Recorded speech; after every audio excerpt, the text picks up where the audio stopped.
I think Oak is a more complex and layered character than people might think. And even as a readers, we on the surface, you see him as something, and I think it's done brilliantly because he tells us that he is constantly putting on a mask and putting on an act, and I think he's doing the same thing to us as readers. But every now and then we get little the glimpses of the depth beneath the surface. And for instance, in the beginning of chapter 13, he tells us that Arenia had told him the true story of his life.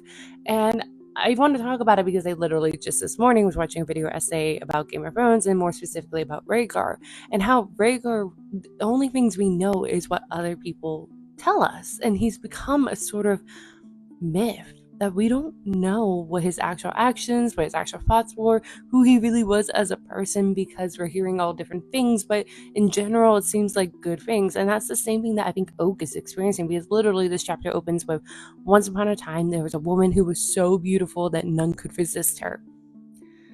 Oak's mother, I think he's heard from a few people, was not a great person. And we can probably assume from some context that she could have been like Locke, but we don't know because we're hearing it from very few people what Oak's mother was like. We hear it from Carden's mother and we're hearing it from Arenia, but they liked her too. And so especially Arenia, because Arenia is giving up her life to take care of her one son for her because that's how much she cared for her. But like, did she genuinely care for her, or was it the magic? And so you're wondering all these things, and it's the same with Oak's birth father, his, Dane. Dane, even us who did get to see him, know very little about him. I still crave for more details about Dane. I want to know more. To me, Dane is my Rhaegar. I think he could have been great, but I don't know if I'm biased by the very little we got from him. And so, like, I can only imagine what Oak feels like that. Like, he doesn't know who he is. He doesn't know what baggage he's truly carrying, what, is within his nature, which is something that a lot of people in this world lean on, that they justify their actions because it's just part of their nature, as we see with Maddox and Locke. But he doesn't know because it's a mystery. So does he believe that it's his nature, his parentage, his, from his mother and father, like birth mother and father, are affecting him, or is it his nurture, his adopted family that's affecting him? And it's the same with like Ren, like how much is truly Ren, or how much is Ren from Melif's heart? And I think it's really beautiful watching their relationship because the two are going through a very similar experience, but they don't realize it. But yeah, this got long and rambling. This is something I absolutely love. The other great thing is this line, like Arenia was and wasn't his mother, Maddox was and wasn't his father. And I think it's a kind of like very subtle way of having a conversation of like, I think that adopted kids might have that, like, you might be seeking your birth parents hoping they would answer questions about you because you're still trying to understand who you are as a person in this world. And we put so much emphasis on our genetic makeup influencing who we are, which it does influence a part, but also we have to look at, besides just our nature, but our nurture, because, the theme nature versus nurture. And we can see that Rennie, Maddox, and Jude, Taryn, and Vivi have all influenced Oak too, and especially Carden. As I have pointed out, there are a lot of Cardenisms to how Oak acts. The way that Renia talks about Oak's mother, birth mother, is so fascinating because you can see how much she cared for her and was affected by her, but she describes her as such a blessing and a curse. Like, it's so beautiful that you're cursed, like those kind of fairy tales, that she was so beautiful none could resist her, that she even caught the eye of a king, but not only the king who had made her first among his consorts, but his son loved her too and wanted for his own. And it's people fighting over, so you're thinking of like Helen of Troy, people fighting over someone who's supposedly so beautiful. But also the first among consorts, when I read that line, my first thought went to Carden's mother, because I literally was just speaking about her in my previous video, where based off the very little interaction we have with Carden's mother, I imagine her not liking being second to Oak's mother. She was so determined to be acknowledged and to rise up and to hopefully be queen, was the impression I got. So I imagine she wouldn't have been thrilled with Oak's mother coming on the scene and being so beloved. Whereas I think Rhaenyra was affected by Oak's mother's magic. And I'm just saying that because I kind of don't think I could pronounce his mother's name, Leope. I don't know. But yeah, you know what else is interesting? I always forget that Valmorin was also a lover of the previous king. And honestly, Valmorin did such a good job, and I think we underestimate him, that he did such a good job of going so below the radar that we forget he was there. And as a human, that probably was really smart on his part, that everyone knows that he was a lover of the king, everyone knows that he was the last king's seneschal, but we all forget about him. We don't see him as a threat. And that was really kind of impressive on his part, especially when there are obviously others, like other females, fighting for the king's attention and gifts and everything and power. Valmorin sat comfortably in a pretty high position of power and wasn't, at least as far as we know. There could be a different story. People could have been trying to push him over. Wouldn't put it past Cardan's mother, but still. Also, reminder, Cardan's mother is still around. She's still at court. We learned that in the prologue of this book. And I don't trust her either. I could see her fumbling to gain more power in a way like Maddox. Like, I don't trust Maddox and I don't trust Cardan's mother, but Maddox is the bigger threat in my opinion. He definitely can stir the pot and cause a shitstorm. I think the other thing we forget, because Oak doesn't acknowledge it or realize it, is that I think that reason why there is a big following behind Oak to put him on the throne, besides the fact that like he doesn't have a mortal lover like Cardan and all this, is I think because of his heritage. I think because he is Dane's son, and Dane did have a decent following, as we've seen in so many books, even in like the Tive series, and that final book, in this like bonus short story at the end, we got to see Robin come to Elfhame and help out with one of his subjects, but like he was swayed by Dane and joined and picked Dane's side when Balkan was trying to cause problems. So Dane was easy to influence others, and others kind of respected him. And we see how Robin is very precise with who he chooses to follow. So there are a ton of people that wanted Dane on the throne. So it would make sense that like they still are holding allegiance, just as, you know, the Ghost had. And as we see, the theme of this duology is kind of blind loyalty. So it would make sense that they're so determined to put Dane's son on the throne instead of Cardan, who was, even though a brother of Balkan, was raised by Balkan, and no one wanted Balkan. And so I think, again, Cardan is still like has an uphill battle. He is working against these preconceived notions his entire life, that they, you know, he had the prophecy hanging over his head. He had, you know, being raised by Balkan, that despite his good, you know, everything good that he has done since getting the throne, he still has a lot of people pushing back against him. This line from Arenia in chapter 13 had me realize something. When she says to Oak, people can be greedy about love. It's alright if you don't understand, my darling. And it like connected some things to me, which is like, it's a theme I think in not only this duology, but also in the original trilogy, which is that people can be greedy about love, but also the loyalty thing, as we've been discussing within this duology. And it clicked something in my head with Maddox, and I think the reason why he was so mad at Jude, and even went as far as nearly killing her in Queen of Nothing, is that he kind of muddles the line between love and loyalty. To him, it's the same. And that's why he attacked their mother and killed her too, and their father, because to him, he expected them both to be loyal to him, to love him. And when they broke that, they broke everything, he retaliated. And it's the same with Jude. I think he loved Jude, but he expected loyalty too, and it wouldn't give her, you know, room to be her own person. And it's, people can be greedy, that he didn't expect Jude to pick Dane over him, or pick Cardan over him, and love someone else, or care for someone else, or side for someone else, and still love him, because he doesn't think that it can work like that. And you saw that despite his words, that he bristled a lot in The Wicked King and The Queen of Nothing, that he couldn't accept Jude's choices for that because he expected blind loyalty out of your love. And Rhaenyra sees that, and that's why I think Rhaenyra worked well as his wife, because she understood that when, during her time as a consort for the king.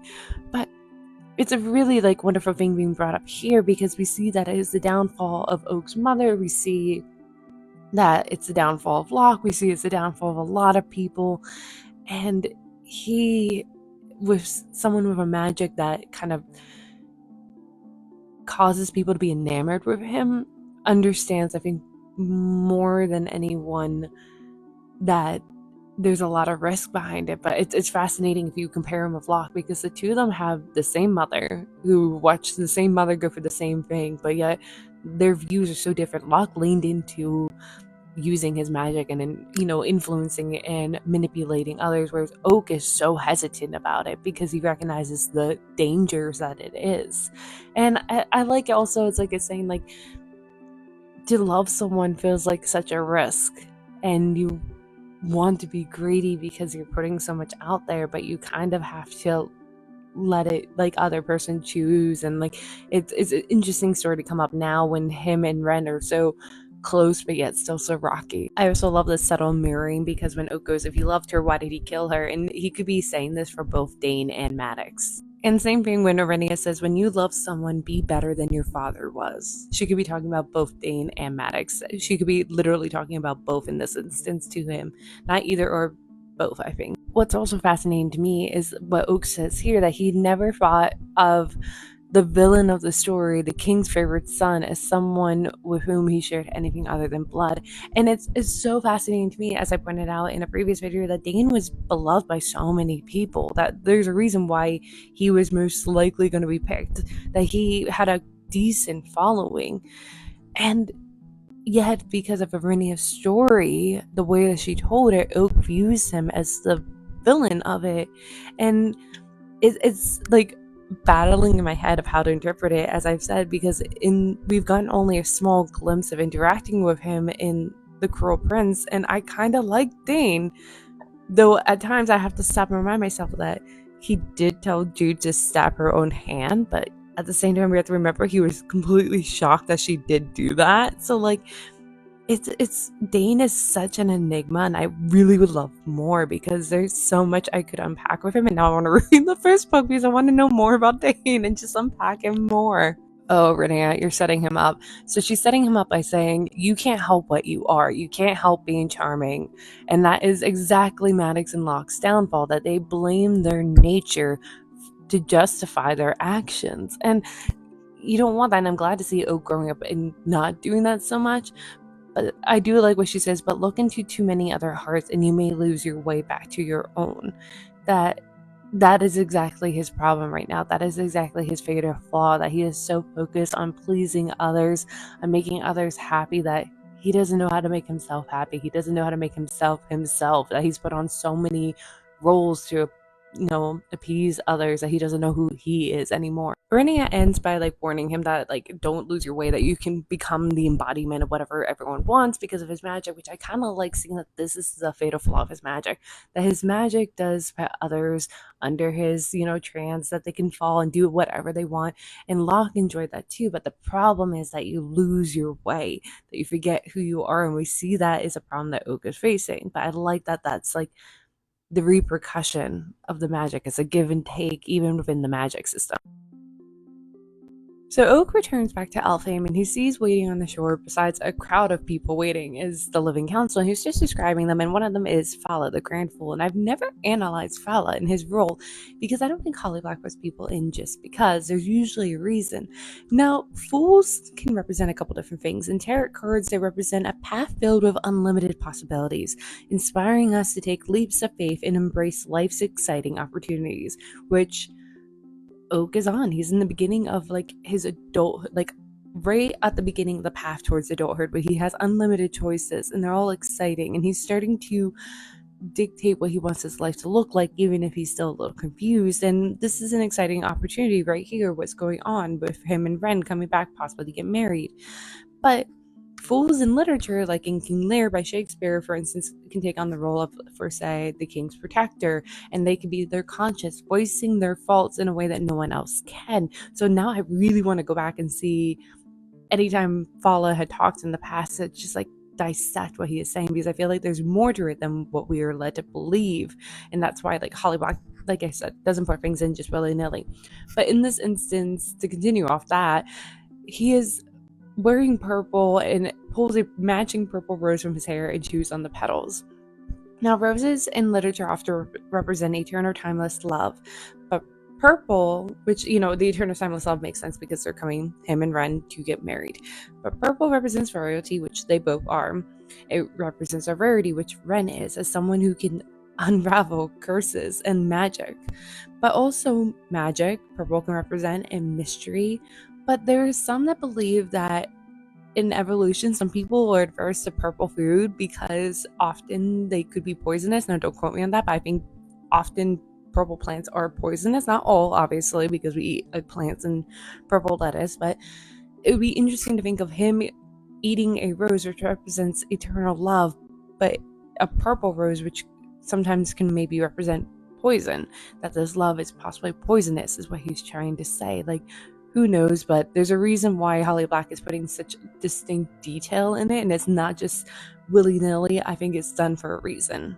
It's so fascinating to see some characters after reading now the Tai trilogy, because in Tai we didn't really interact with Elfhame at all. We're interacting with the Seelie and the Unseelie cores, and they're much closer to the mortal world. And so reading Oak describe like the troll representative, the Unseelie core being intrigued by the flying ship, makes sense that like the Unseelies are known for being prone to violence, but they're almost a little obtuse. Like, they can be clever, a case in point of like what happens there, but they can be obtuse. Whereas the Seelie core, the representative, blinks blankly with her bug-like eyes. Oak has always found her eerily inscrutable. And the thing with the Seelie is that they present themselves as fun-loving, childlike innocence to them, but they're cruel in a like more malicious way, I feel like. And there are definitely people within the Seelie core that are manipulative and more prone to violence, and it's fascinating, that trilogy. But like now I'm just so much more curious about these characters, and I want to go back, reread the Corporants, and analyze them more. I'm so intrigued by having Leander be a part of the story so much more, specifically in this book. Now, Leander represents a lot. For one thing, for Oak, he represents his own childhood. Whenever he looks at Leander, he thinks of himself. He thinks how he used to run circles and ignore all the dull happenings around them. So Leander represents the innocence that Oak has lost over the years. He no longer could be that carefree boy that could run around and ignore everything going on around them, despite how big and powerful it is. And despite their attempts to give Oak a cushioned childhood in the mortal world, that they never could. He was working against the time with his parents, who they were, that was eventually going to come out, Maddox having schemes, Jude even having schemes. His innocence was lost the day that like the coronation happened, the first coronation happened. And so we're seeing that, and seeing like that whole perspective of like Oak being on the cusp of adulthood and yearning for that, but also yearning for agency. So there's a whole thing that can be unpacked there. But also Leander, I'm just so intrigued that he's being raised in the fairy world with Taryn, because they were so determined about Oak to help make him nicer towards others, like mortals, and raise him in a different way to be a better person. But yet Leander's being raised solely in fairy, which does make sense, because I think if Taryn left, someone would try to steal Locke's estate, even though like Taryn is the queen's sister, and that would be stupid, but someone would be foolishly stupid to do that. But like, still, like, I'm just curious. I would love to know more about Leander, because I feel like I don't know if he's going to be raised well, if he's going to be raised to be in a way that Oak would have been if things hadn't intervened. If his life hadn't pivoted the way it had with the coronation, would he turn out to be more like Leander, which is almost obtuse and unintentionally possibly cruel? But I can't decide with Leander because it's still too soon. Once again, if Holly Black is going to give me a very distinct detail, I am going to look at it and analyze it. So in this case, Oak describes how it's not an armada waiting to ferry them to shore, but pleasure boats. And more distinctly, that they look like swans or carved like fishes, and it's a very skiff. Now, the fishes stood out to me because of like what's going on with the Undersea and what just happened, but I think maybe it's a message saying that like at least the monarchs between Elfhame and the Undersea are still have a healthy relationship. But also the swan stands out to me because swans are known for looking beautiful, but they're also terrors. Like, you don't want to mess with them. They're terrifying. And I think that's the front what they're trying to present to their newcomers right now, that they might look beautiful, Alfheim's beautiful, but they were terrors and they would fight if need to be. And I imagine, like, I wouldn't put it past Cardan picking these boats out specifically because he's very attuned to how to present oneself and the looks and stuff like that. So Oak describes what Jude is wearing, and in my head, I just imagine her and Cardan have probably gotten into plenty of arguments over the years over what she is wearing, because Jude is more like words and actions. Like, she recognizes the importance of how to present oneself, but she's just not well versed in it as much as like Cardan is. Like, he speaks that language. He knows how to dress and present yourself to put out a certain message. And so I imagine like her coming in like fitted trousers, him initially probably being like, oh, Jude, please no, but then recognizing that the importance of that messaging, which is that Jude is literally ready to fight these newcomers, that whatever happens, she's dressed and ready to fight if needs be. But I imagine also Cardan being like, please, dear, just put the crown on so they also recognize your status and your power. And like, it's just a subtle reminder, like, and I can picture Jude being like, they don't need it. They know who I am. My name is Renown. But like, just like, I love the two of them. This is my second time reading this story, and I just got into like a burst of giggles, like when Cardan is described, and especially him coming out wearing all the finery she is scout. And like, yes, I love him for this. And he's like, you know, he makes up for what she's not doing. Like, he's like, if she's not gonna be fabulous, that's just double for me, sweetie. But let's break down Cardan's outfit, because his outfit, he puts a lot of time and thought into, and I think it's very interesting. So he's wearing black, which to me obviously represents, you know, the villains. Often we put our villains in all black. Think of all these other books and movies. And he's like, you know, if you want me to be the villain, then fine. I'm the villain, to quote the Darkling. Like, that is him. Like, he's like, fine, if they want to think of me that way, I'll be that way. He was a giant black snake. Let's remind them of that. But he also has lines of scarlet thorns along the sleeves and across his chest, which is really interesting to me because that was how Balkan looked. He had literally thorns and brambles and things coming out of his skin. So it's interesting that he's calling back his brother in that, but also it's in part to show that, like, don't mess with me. If you get close to me, if you touch me, you're gonna bleed. Like, I have thorns. And it continues with even like the fact that he's wearing like stiletto boots. Like, it's sharp edges, darkness. Like, don't fuck with me is what he's trying to present here. And then tops it all off of his usual look of royal grandeur and boredom. Like, this is so beneath him. And I love Cardan because, you know, probably internally he's worried about what could happen, but at least on the front, he can put on a mask of like, this is beneath him. If you can't tell, I really like fashion and costumes and analyzing it. And so when Ren comes out wearing a gown of cloud gray, I love the symbolism of it because it's showing that she's morally gray. I guess you can say that she's not presenting herself quite as a villain, because she never, even though she tries to tell herself that she is, she never believed fully that she is a monster. She always continues to hang on to hope that she could be different than that others can believe her to be different than that. While Cardan is leaning into this perception wearing all black, she doesn't. She wears gray. She at least, though, doesn't want to try to counteract it and have people assume that she is trying to counteract it by wearing softer colors, like pinks, for instance. She's wearing gray, but it sparkles when it moves, you know, like it's glimmers of hope that things could be different.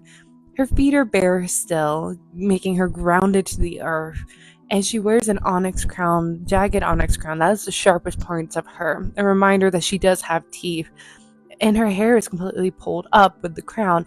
And that, I think, is to show, like, one, she is there. She is an adult, because usually in, like, historically, it's when you're adult that women put their hair up, or you're married that you put your hair up. But also, like, with your hair down, not only does it present this innocence, but you can hide behind it and hide your face. And with her hair up, it's almost as if she's forcing others to acknowledge the scars that the bridals had left behind, that they had been complicit in this too. Rereading's fun because you start to notice the red flags. So when Randolin says, I will go across first, and you may proceed next with the queen. The queen is what got my attention this time, because I was just reading so fast I didn't notice, and this is what's probably happening in the moment that Oak's not picking up on this, but like, none of the lesser courts underneath Elfhame are being called kings and queens. They're Lady Nor, Lord Gerald, Lord Robin. You know, the only one that is called that is Nicaea. And like the Undersea, I get the impression that like it's like an alliance less like under the protection of Elfhame. So that's the only one, but yet Randallin is calling her queen, and that should have been a sign of what he's intending to do in the future. I love Oak describing Randallin as being pompous and his pompousness because to me it's showing that there's a very fine line between a quirk and treason, and it's very similar to like loyalty. The definition of loyalty is a gray but equally fine line that once someone defines it, you can step over it and it can then turn into treason. And with like Randallin, it's a fine line of it being a quirk, of it being like upholding tradition, to then being treasonous and wanting to implement someone else because you don't fit his ideals. And again, it's the underestimating of others that leads to people's downfalls. Here, Oak says it's annoying, and at once it might have amused him, but he thinks also that his annoyance is an overreaction. But like, it's the underestimate because he says he is harmless. And people thought the same thing about Jude. She's just mortal. She's harmless. She can't do anything. Dane probably thought the same thing about Balkan. Balkan has tried and tried again and has never succeeded in, outmaneuvering Dane, as we saw in the short story at the end of Tive and Ironside. Like, he's done it in the past, so he underestimated him, and that's where people's downfalls are. Ren saying I'll be the politest of monsters caught my attention because it made me realize that this is the first time within like Holly Black's universe of fairy that we have our two main characters both being the folk, because all the other stories have more mortals involved. So we have like obviously Jude and Taryn, we have the other set of twins in the darkest part of the forest, and they live in a mortal town and enter, like that's the most that we spend in the mortal world, is the darkest part of the forest. But also we do spend a lot of time in Tive in the immortal world. While Kay may be one of the folks, she's actually a changeling, so she believed for most of her life that she was human. And we see other characters like her friend Corny and others that we meet in the sequel that are mortal interacting with the world of fairy. But this is the first time that we're seeing two members of the folk, and with the other it makes sense that humans are trying to contextualize these monsters and decide the degree of how monstrous they are, whereas here they're all the monsters, but yet even amongst themselves they're deciding someone's more monstrous than another. And it's similar to loyalty, where the line is ambiguous and gray and shifting depending on the person and the timing, the situation, and everything. Like, it's almost not fair.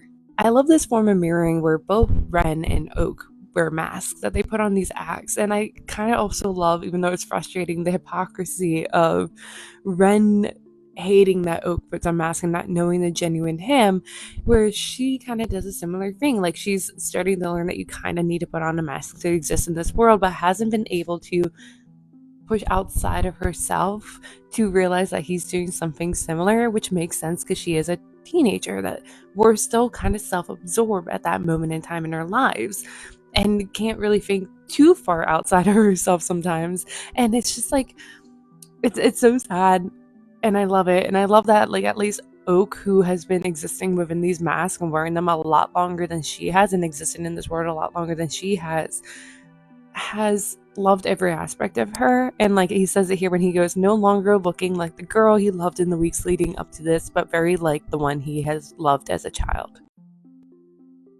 Elfhame, there's a lot to unpack there, and especially now having read the other stories by Holly Black, so like Darkest Part of the Forest and the Tive trilogy, those two stories exist much closer to the mortal world. They exist on our country, right next door to the mortals, whereas Elfhame is across the water on its own island. It's a bubble amongst itself, and while they do interact with mortals sometimes, it's not much. It doesn't make much of a difference, and because they're so removed, there's kind of a disconnect, and they can make them a little callous. And the other courts are aware of it, yet still like raise them up and aspire to be them, but like also judge them for their like loftiness, and they're upholding a tradition. They hate change, and they remind me a little bit like the elves of Lord of the Rings, where they're just so removed that sometimes they just like don't realize how callous they are.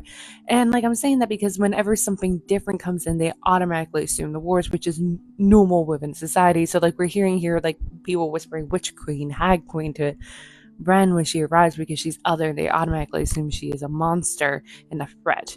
But the other thing is, if you sit back and think about the response to Ren's appearance being very different to Narcia's, even though the situations are pretty similar. They're coming under the guise of alliance, but Ren is treated differently. Now, Ren also does have the fortunate situation where the first time they met her, it was under the guise of war and opposing them, but it wasn't her fault. She was a child, but people don't think like that.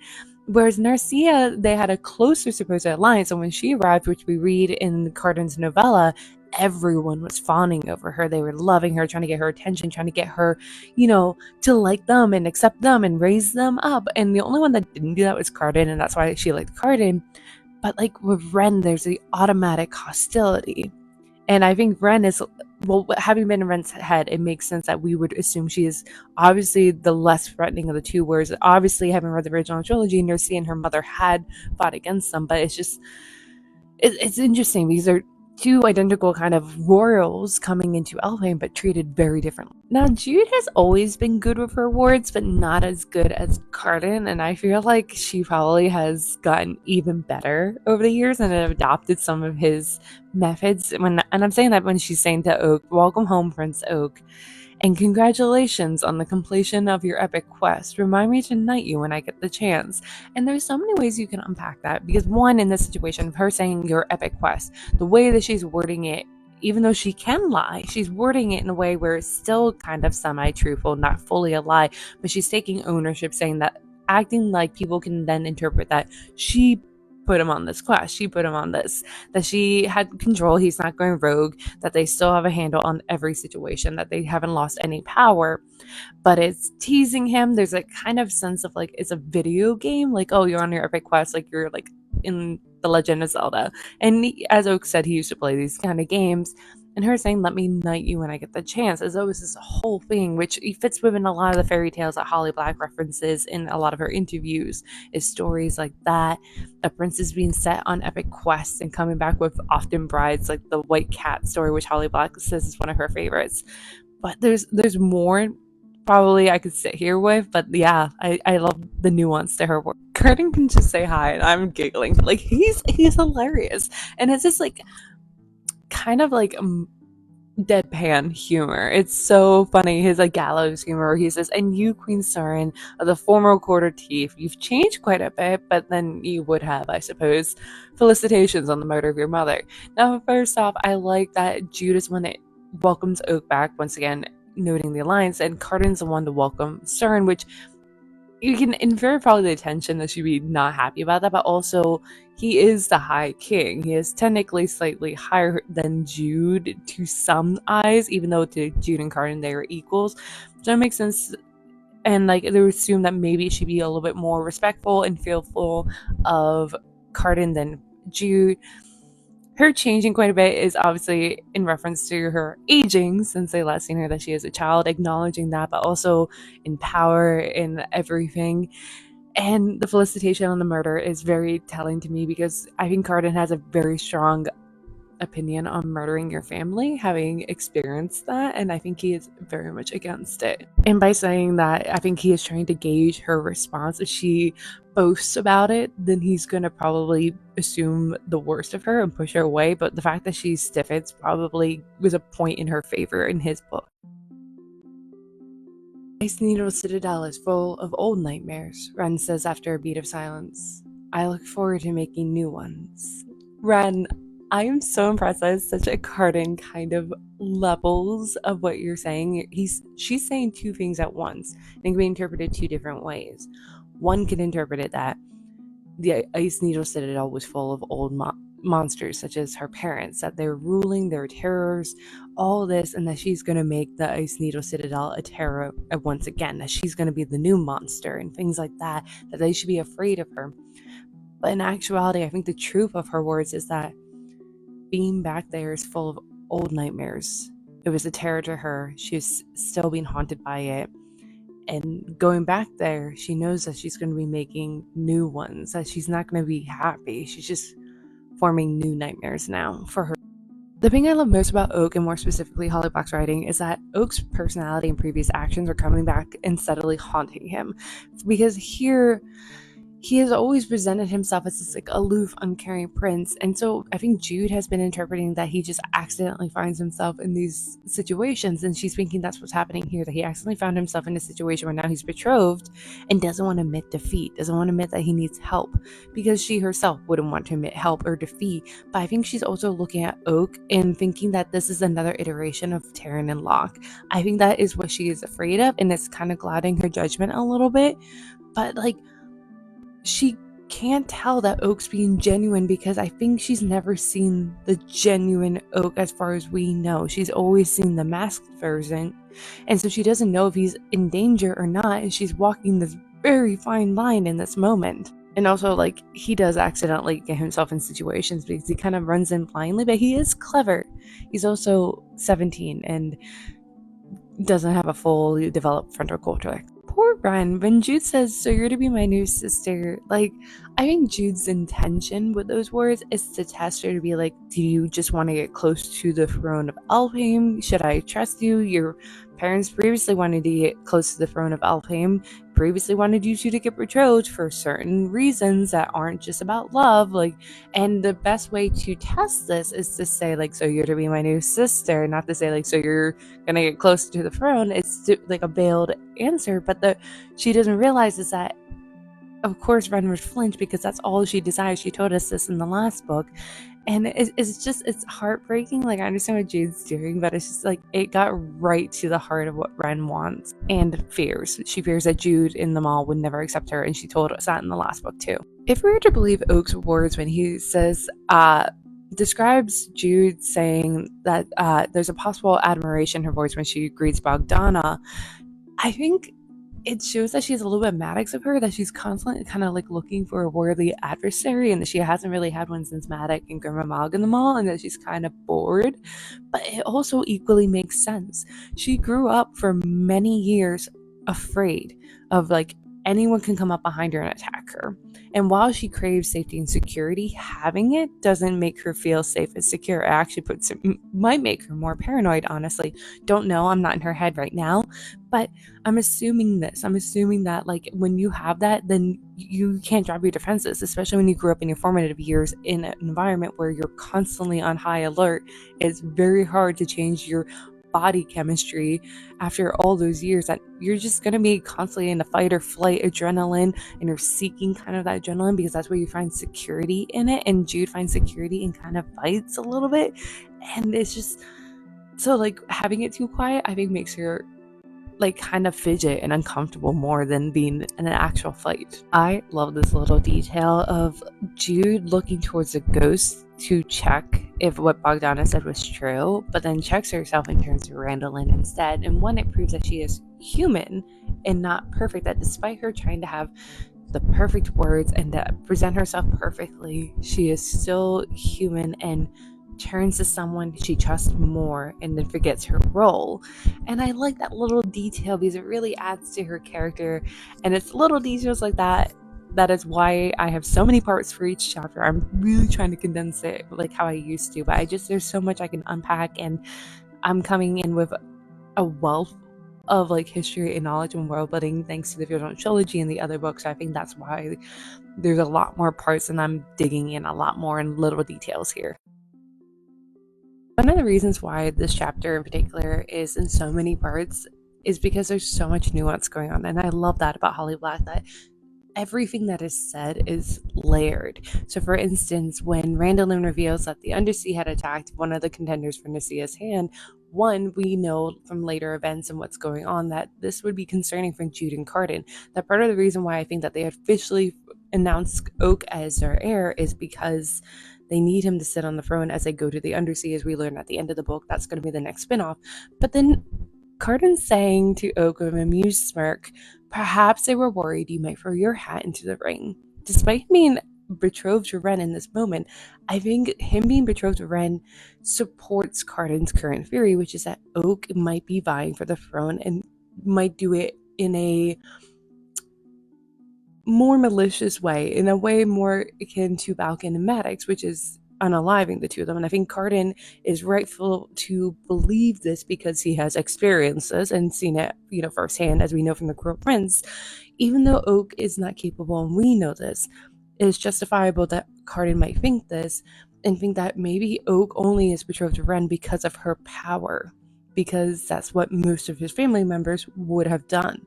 So it's so sad that they think this, because that's not the case, but I love that I can understand how they reach these conclusions. Again, the nuance. I didn't notice this the first time, but knowing more information, knowing how the book ends and what's going to happen next, Brandolin's comment of they wanted to send a message that the land ought to keep to itself and let the undersea work itself out its ruler's business on its own. Randolin is part of the Living Council, so he probably knows that Jude and Cardan have been contemplating aiding Nercia, getting involved, possibly even going, possibly is aware that is why they crowned Oak as heir.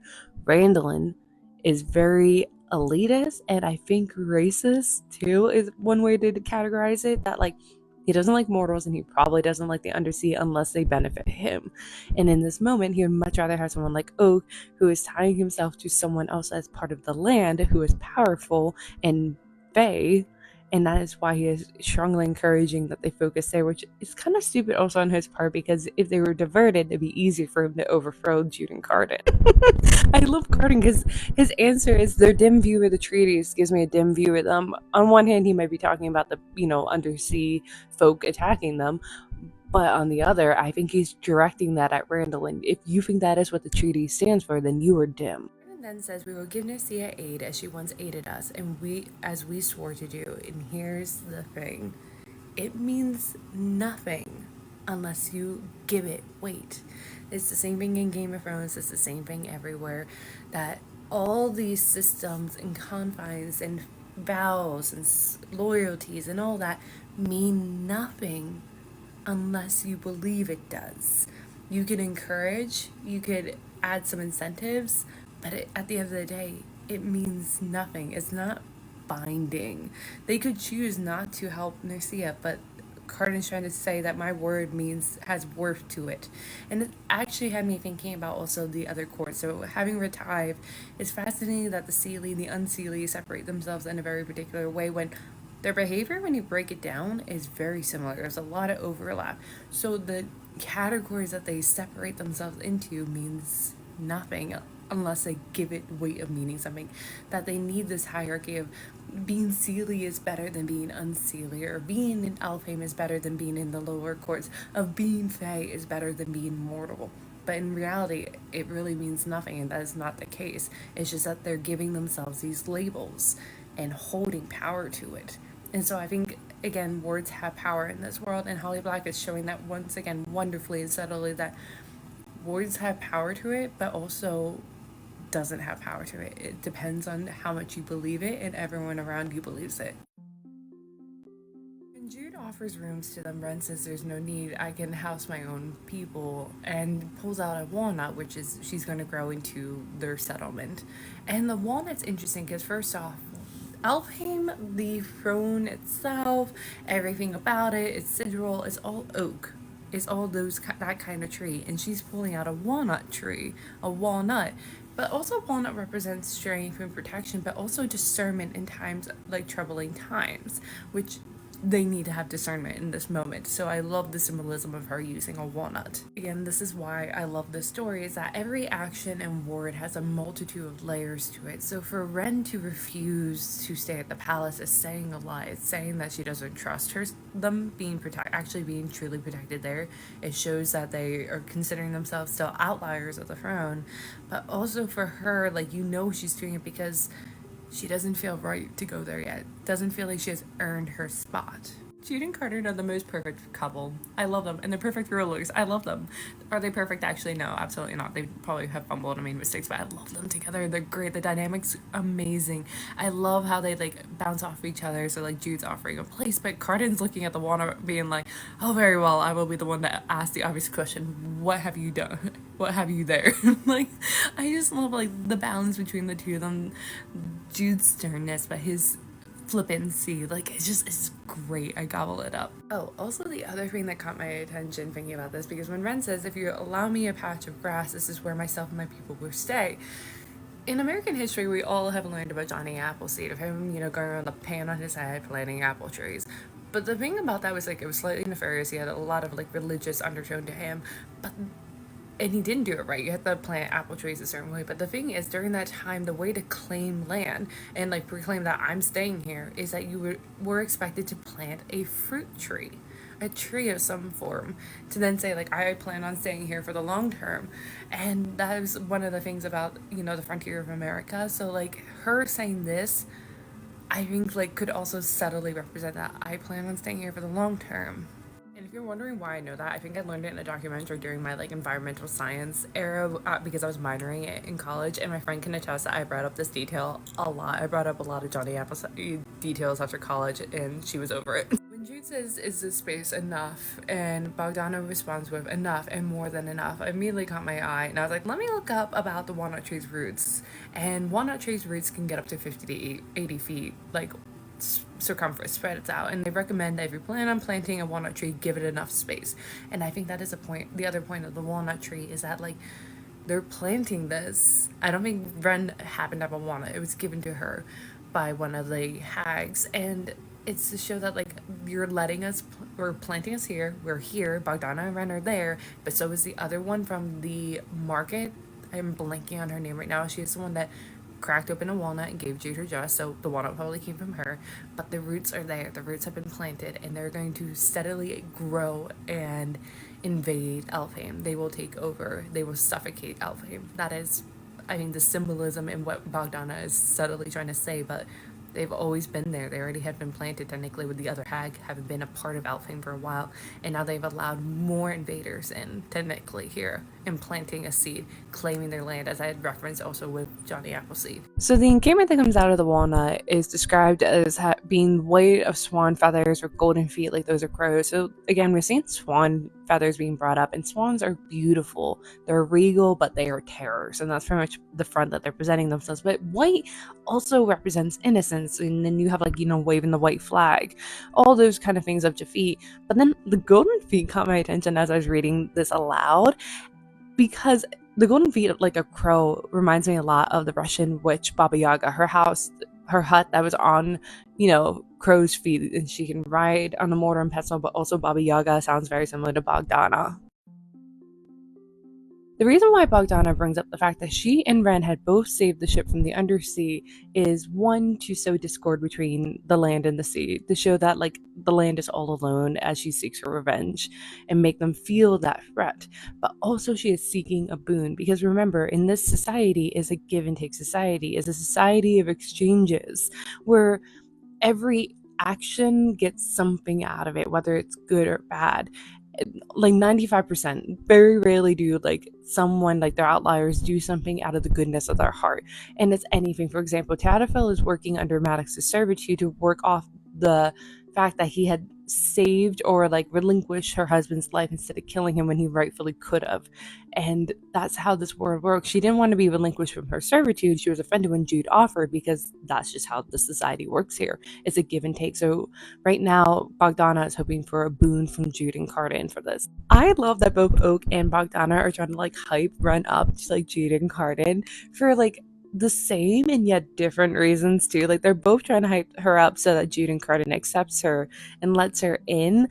But Bogdana obviously wants to be like a magpie, where she like, or cuckoo, that's the bird, the cuckoo, where you drop the bird in someone else's nest and hope that they take over. And Oak's hoping that like they just accept her because he loves her.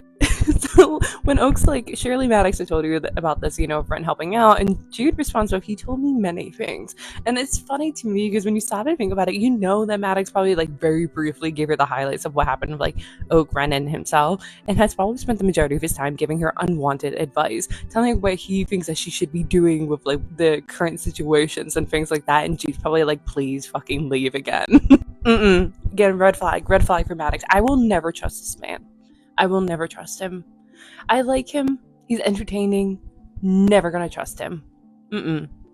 Keep both eyes open on him at all times. When Bogdana says, I hope we will see him at the wedding. Why? He has spent enough time at the Citadel. Who knows if he truly was kidnapped? Who says that he wasn't there willingly as a Fae to then sow discord, to then have war, because that's what he wanted. That's what he wanted in the first place, and to get power. So who knows what he's actually up to, and I don't trust him, and I feel like in the next book we're going to probably see that we should probably still not trust him. And again, it's the little things, the misinterpretation by Oak, because when I read that line from Bogdana and then Jude raising about Cardan, I'm assuming it's because she's wondering what is Maddox up to. She's probably thinking the way I'm thinking, but Oak is interpreting this as that Jude and Cardan are assuming that the wedding isn't for much farther down the line. And I love this, like, I don't want to say misinterpretation because I could be wrong too, but I love that it's so vague that the two of us could be right. Do you remember those girls in Beauty and the Beast? You know, the three blondes that usually are like the hype girls for Gaston? They're like, yay! That's me. When it comes to Cardan, he can do anything. And I'm like, yay! Clapping my hands, giggling. Like when Bogdana says, in 3 days' time, no longer. And Cardan goes, or, like as a dare. I'm like, yay, Cardan! I love this chapter because it's like the pinnacle of everything I desire. It's the layers, the dynamics going on. With Jude and Cardan, you can interpret their actions and the words a million different ways. With the way that Ren wants to put Bogdana in her place, but has to do it only to a certain point because she can't, because of the dynamics and the, what's it called, like presentation, like the way that she has to present herself to others, but also the fact that like Bogdana and Oak are kind of on a similar page where they both want kind of a similar thing, and Bogdana knows it and calls out and says, Prince, you know, urging Oak to take her side on this matter, to have a wedding sooner. So I love the dynamics of the situation, that they all have their own wants and needs and interpretations, and they like overlap in other times, and they braid away. So it's like a weaving going on where they cross and like go divert like words. I love it.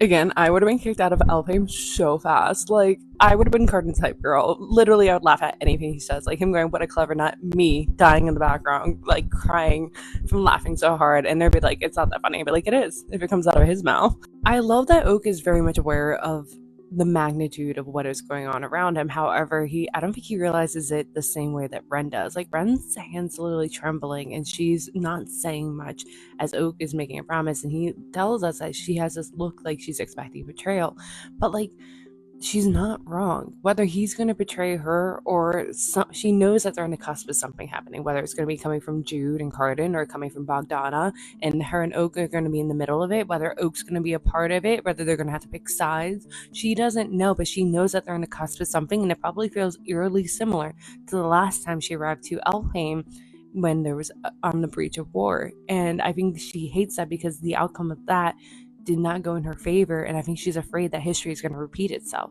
I think I mentioned this before, but like Randallin's character is done really well here, where like even though I've already read the story and I already know what the outcome is going to be with Randallin, I still see him as over the top. Like, I roll my eyes and laugh at him. Like here, where like we've been watching him practically kiss ass and go above and beyond to Ren, and now that he's back with like Jude and Cardan, he's been running like, oh, you don't understand the troubles of the journey, and Jude being like, you insisted on going north. And I laughed and my guard was down, even though that should have been a red flag, that he'll switch sides easily, complain about both sides, that there is no loyalty, which is one of the themes of this book. Again, Holly Black's really good with her words, where like she tells us something and you go, okay, yes, that makes sense, and you keep reading. For instance, when Oak asks where Maddox is, Jude says probably waiting for us in the war room, because that makes sense. He would be in the war room. That's where we've seen him in the past, and you just keep reading. But when I'm rereading it now, I go, hold on, wait. Jude is telling us a lot without telling us a lot, like outright telling us. Maddox is in the war room because he's anticipating war. That is what he wants. He has flat out told us before in the original trilogy that he wants war, he craves war, and he is probably was hoping that the events of that have been happening recently would lead to war, and once again, Jude is hoping to disappoint him. If you haven't realized yet, I'm just an absolute big fan of Holly Black's writing because she's so precise with her words and she keeps it also concise. So all she says is, Cardan yawns, I hate the war room. That's it. One small action in those couple words. And with that, it shows us a lot without telling us a lot. It's showing us that Cardan's putting on a front of being like obtuse a little or flippant, like he's above and like bored of like the idea of going to war. Like he's bored with the idea of actually doing ruling stuff, which is what we saw him do in The Wicked King. But in actuality, deep down, knowing Cardan, we know that he also hates it because of the outcome of wars. He hates the death, he hates the chaos, he hates all that, having seen way too much death in a very short period of time. But he puts on this front because he can't show weakness. And Holly Black conveys this in just one small action in 5 words. When Cardan says if there was an actual fight, well, that would be different, obviously, but if they're just pushing around wooden people, I would leave that to Leander. What he says there, it fits within the character that his like persona that he is putting out to the world, but also he is diffusing the tension and removing the power of the room, because that room is just symbolic. It has nothing unless you give it power. It's same with loyalty. It means nothing unless you make it mean something. And Cardan's trying to make it mean nothing. That people like Maddox might be in there being like, oh, we're gonna be changing lives, we're controlling lives, basically. Putting so much, power behind it, but with Cardan, relating it to child's play, he is removing that power, which is his very subtle way of pretty much showing that I'm not going to get involved. This is stupid. This is childish. We're not going to cause a fight. I don't want to cause a fight. I have no intention of wanting a war, but I can't outright say that just in case Maddox tries to have another coup.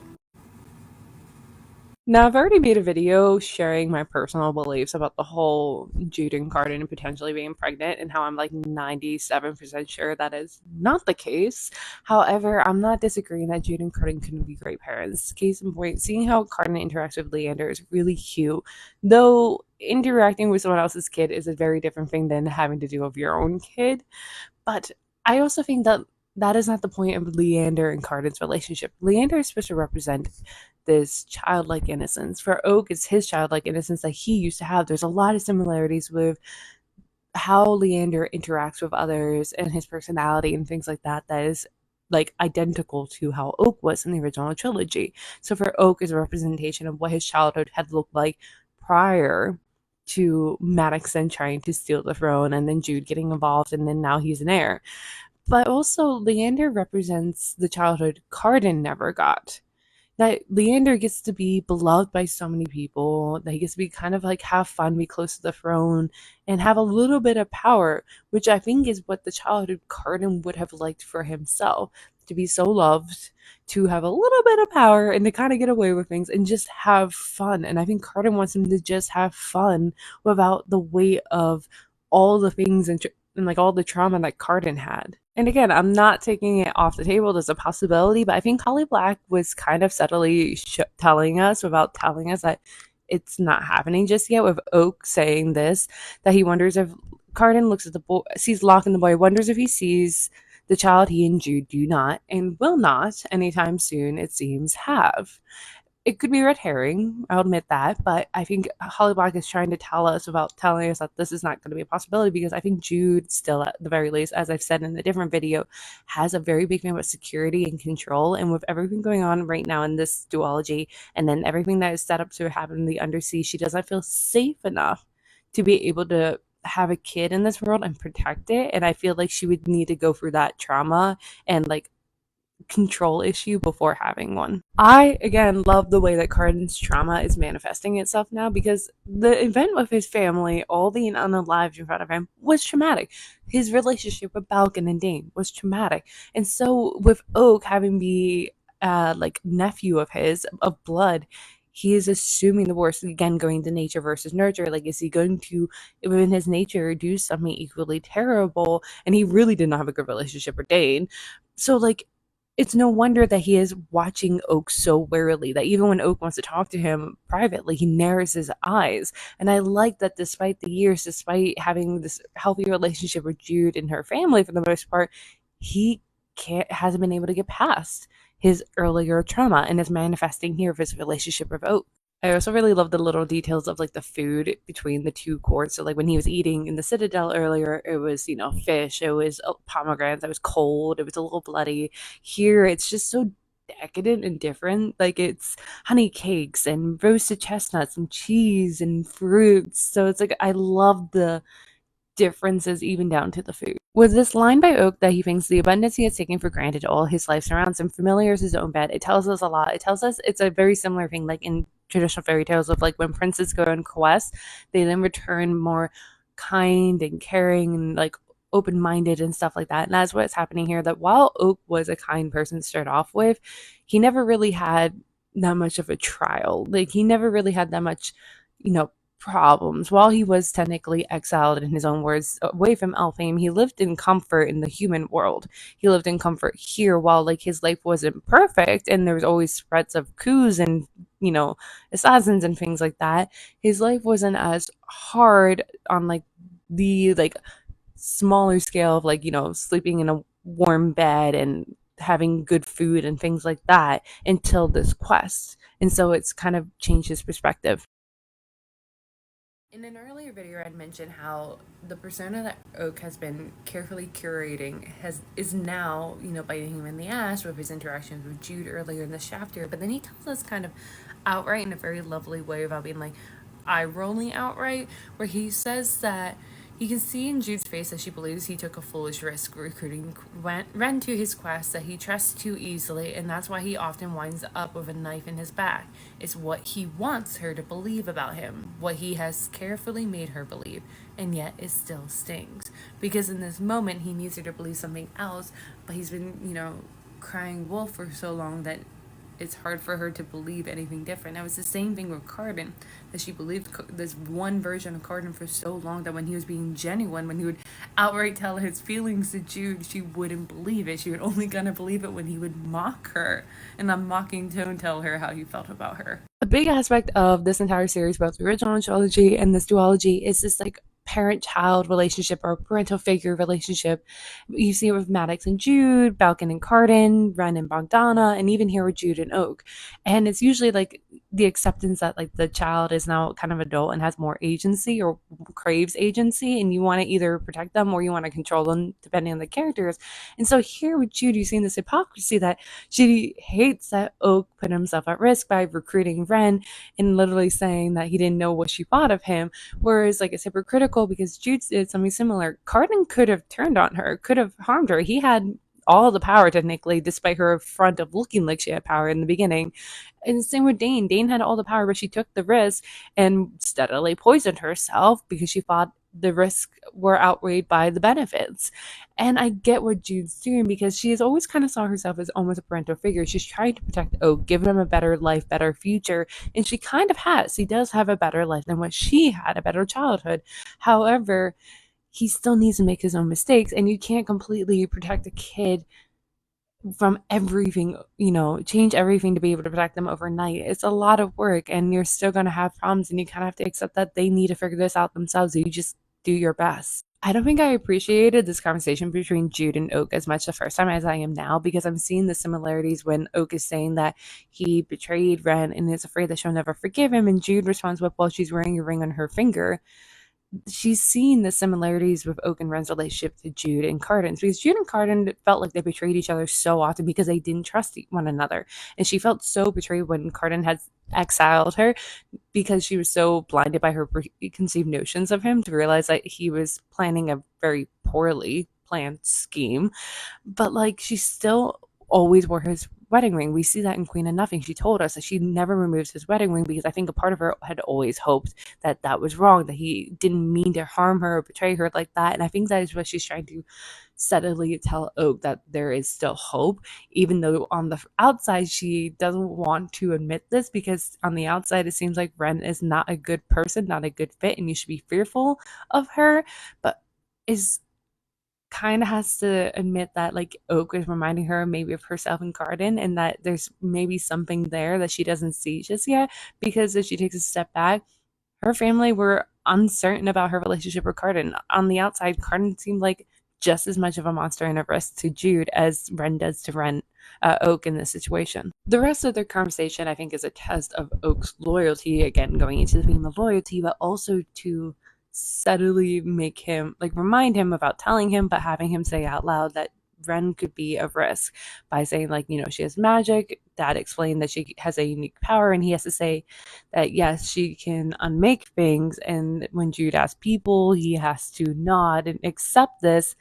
And he knows that Jude knows that Maddox probably had told her, but she wants him to say it out loud because I think it's a different thing to hear someone tell you that someone is dangerous than having you say it out loud yourself. And then Jude tells Oak that I'm going to choose to trust you, brother of mine, which is the thing with like I said, Garden and Jude had a problem with trusting one another, but Jude has no problems being overly trusting of her family members. That's what burned her sometimes with Vivi and Maddox and Taryn, because she's overly trusting of them.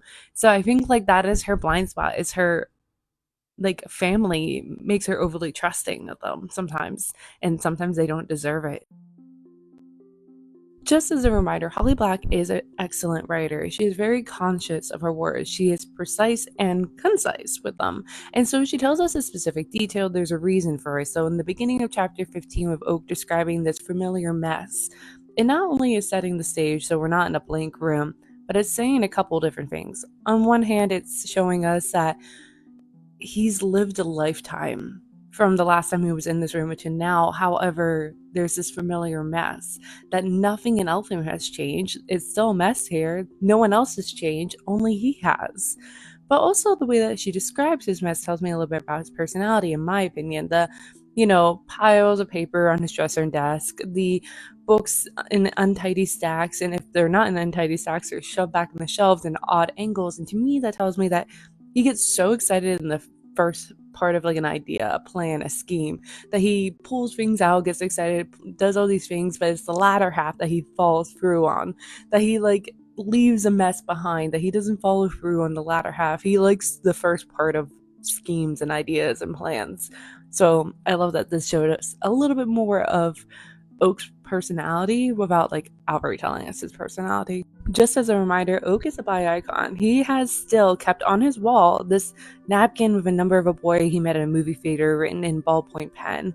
He's kept that, but like it makes sense also for him as his character with what kind of creature he is. I don't think they differentiate between people per se. I think love is love to them, and their type of magic, they crave love and attention, and I think they're not typically picky. However, we don't know much about his mother, and the only things we've seen with Locke, he was interacting more so with females, but we also, when you take a step back and look at it, we really only scratched the surface on Locke. The other thing about Oak's room is that it's reminding us that he is a teenager. The way that he describes all the tiny little trash that he treats as mementos, tacked to the wall or stuck there with gum, is something that I guarantee all of us have done when we were teenagers. We kept and collected all these tiny little things. I still have a ton of mine hidden away somewhere of like moments in time, because as a teenager, life feels like it's moving so fast. So you're clinging on to little moments with memories and emotions and things like that, because that you haven't gotten to like a monotonous point of your life, and your life also isn't as large as it will be, but to you it feels large.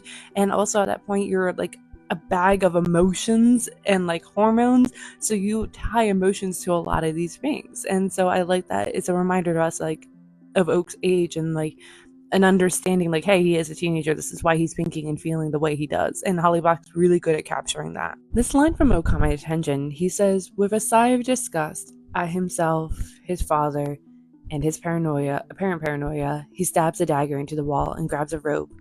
It's the disgust is such an interesting word choice that caught my attention, like at himself for reacting this way, that he had come armed when he heard a noise that his father is there. So obviously he is not thrilled with his father, but has a very complex relationship, just like Jude does.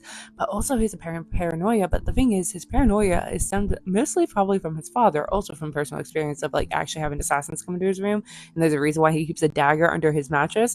But his father also encouraged it, probably promoting, as he did with Jude, that you never should leave your guard down.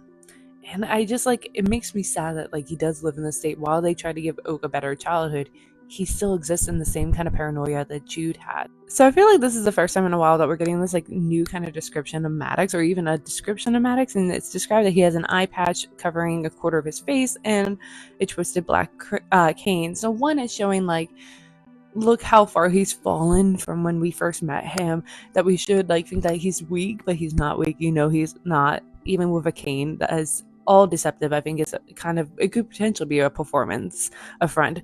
But the eye patch caught my attention because to me, I'm wondering if it's leaning one way with, like, say, Odin, losing one eye but gaining wisdom. But I think more likely it's the other, where, like, Maddox has always viewed the world with only one eye. He is half blind. He has blinded himself to things that are obviously in front of him, such as Jude, blinding himself in the realization that Jude was much stronger and had more agency than he thought he had allowed her to have. Things like that. Once again, if Holly Black is giving us a specific detail, there's a reason behind it. So when she's telling us in detail what the robe that Maddox is wearing, that it's embroidered with a pattern of deer, half of them shot with arrows and bleeding red thread on golden cloth, there's a reason behind it. Now, I can't remember if Dane and Oak are, like, part deer or part goat. Like, I don't know what the hooves and the horns are, like, which animal. So it could be that. It could be a reminder that Maddox had killed his birth father, Dane, back in book 1, Cruel Prince.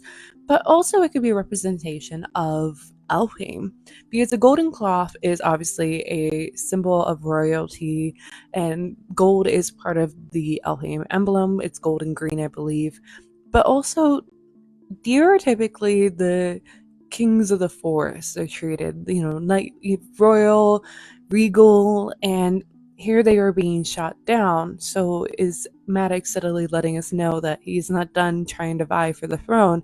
And even though Oak is Syrian on the robe specifically, he does ask, all these things about Maddox when Maddox says, "But I did get what I wanted. She pardoned you." No, your sister rescinded the exile for now. And when Oak asks, "Are you done with scheming?" Maddox says, "What would I need to scheme for when my children control everything I ever wanted for them?" And internally, Oak thinks, in other words, no, he's not done. So the reminder, I don't trust Maddox. He's an interesting character, but I do not trust him. And he's obviously up to something. And I kind of have this theory running that I think Maddox got himself captured. Like, not really. He wasn't really held captured. He was using it as a way to stir the pot and start another war, because that's what he wants. And his kids having all the power, see, he can't lie. That's the thing. What would I need to scheme when my children control everything I ever wanted for them? But is it, though? Because he really wanted the power. He wanted to puppet both Jude and Oak.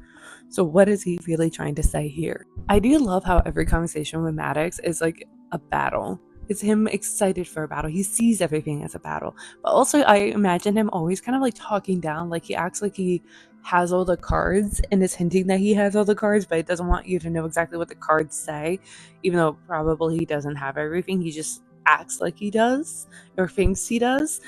But, like, even down to, like, Oak's wedding, he is saying that, like, the way that he says that, several factions here are enthusiastic about it, is though setting up the board. And then he continues by saying, if you had a powerful queen, it would be more possible to support you against the current occupants of the throne. Exactly the coup that Cardan is wary of, that Oak is aware of, and the things. So, like, once again, I am questioning if he is in on the scheme of Randolin, that he once again is trying to put Oak on the throne to then be able to puppet him.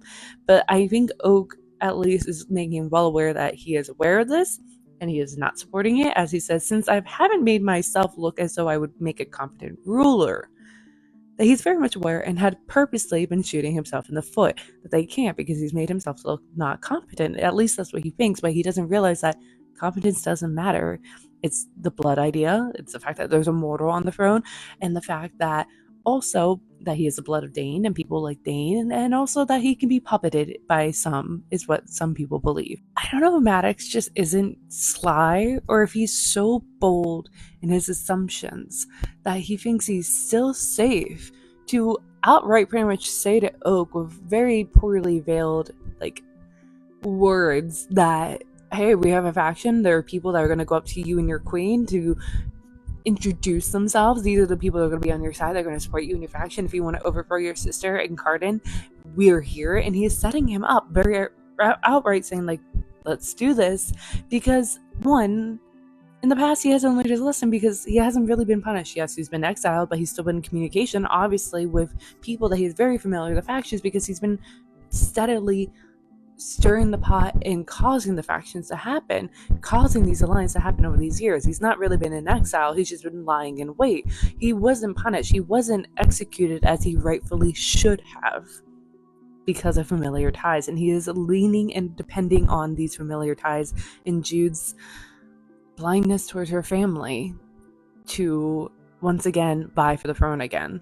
And while this may not work, we don't see Maddox being punished or even enabling being pointed to him at the end of the story. Doesn't mean that he still isn't scheming, that he still doesn't have another plan up his sleeve waiting to go if this one fails. So again, I don't trust Maddox, and I think Maddox is going to be a continuing antagonist secretly in the background as he had been in the original trilogy. I love the mirroring in this duology to the original trilogy, and it's so well done, and like it's little details, and you see it with different characters. It's not always the same characters, but often than not, it's Jude and Oak.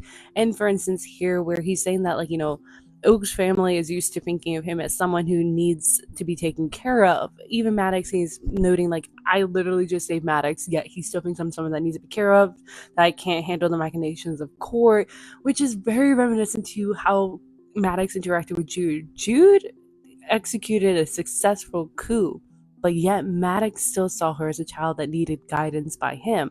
And in part, it's him being half blind, going back to the eye patch, but also it's his willfulness. He doesn't want her. He would much prefer she stayed a child that he can control. And so by interacting with her, I guess, in that way, and with Oak that way, he is hoping to keep them in that little box. Maddox and Irenia's relationship, God, I would love to unpack that so much more. But it's definitely, they realize that this is a give and take society. It's not a loving relationship, but they recognize that together they can help one another get what they want. And for Irenia, I think it's to mother Oak. She loves doing this, and Maddox needs Irenia, and that's why he invited her to mother Oak, to remind Oak of his place, that he needs his parents, that he's a child, and he's trying to fit him back in that box, as I previously said. And again, the theme of this duology in the original trilogy, one of them is the parent/parental figure and child relationship. The strangeness of a child, especially about the age that they are now, where Jude was in the original trilogy and Oak is now, where they are trying to claim more agency, that they see themselves as adult. They are on the cusp of adulthood, but parents often don't feel comfortable giving them those freedoms just yet.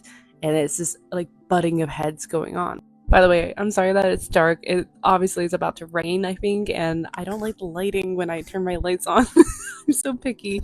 But I'm reading the line with Oak where he says to Irenia, so let me get this straight. You understand the part where I might have had to kill a lot of people, but you think I chose the wrong girl to kiss. And I laughed and thought, they had their priorities wrong. That is so fitting for this family. But then I stopped and went, of course Irenia's worried. Oak is about the same age Taryn was, and we saw how that marriage, ended. And so she's worried for him and wants the best for him. And I would be worried for any 17-year-old that's trying to get married at this time. I'd be like, what the hell are you doing? You're a kid. Your frontal lobe's not fully developed. We're biased because this is a story, and obviously we want a romance, and we love the two characters, and we think that they do fit, but like they're children still. If this was this world, we would be questioning what's happening. And Irenia is in her right to be concerned, again, because of having seen Taryn's marriage.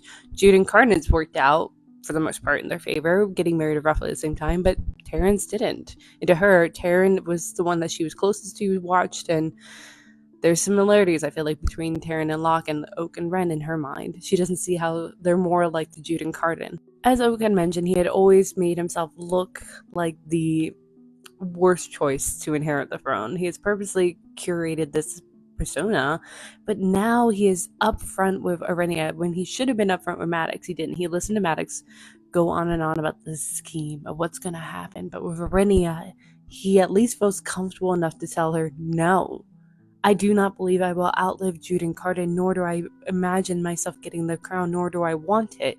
This is something he's always thought internally, but never really said out loud. And he's trying to get her to understand, what she will probably dismiss, because they all have schemes, they all want.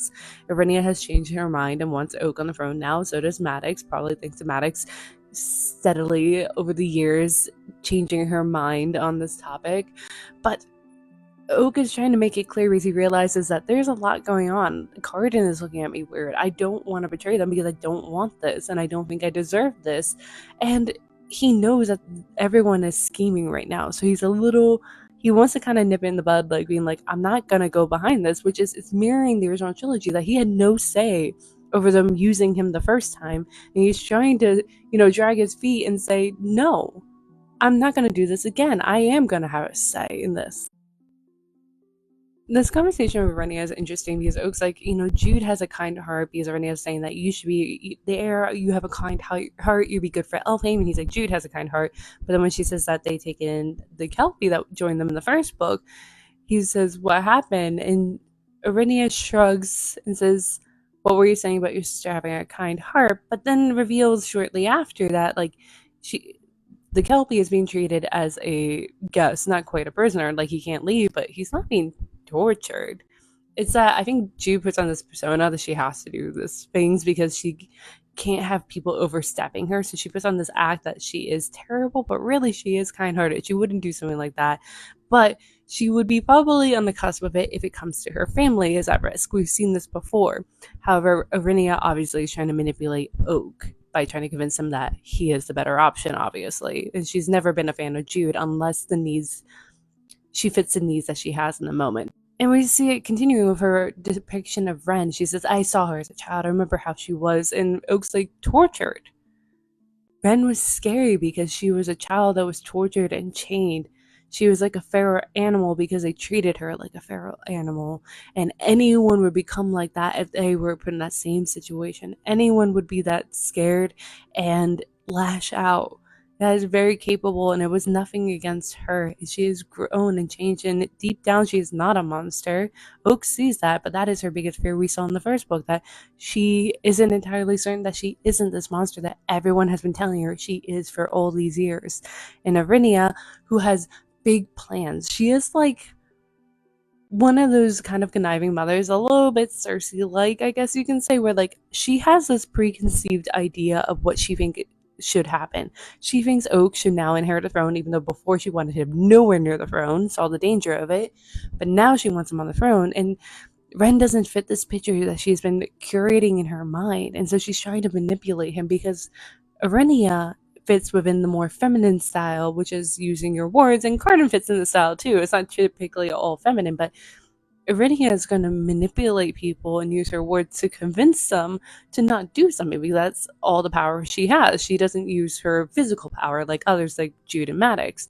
So she's trying to manipulate others to get what she wants. And in this case, she's trying to manipulate Oak by leaning on a couple ideas and trying to convince him out of what's happening now. And you can see how Rhaenyra has survived all these years because of this trait. This is why she was able to survive as a mistress of the court, but not be like, killed like others could have been. How she, Mary Maddox, how she has survived this long is because she is good at pivoting and kind of manipulating others to do what she wants. And the thing is that, like, you would think Rhaenyra would be not thrilled, but like okay with this because Saren technically is a queen in her own right. She is pretty much the equivalent of, like, say, Narcia.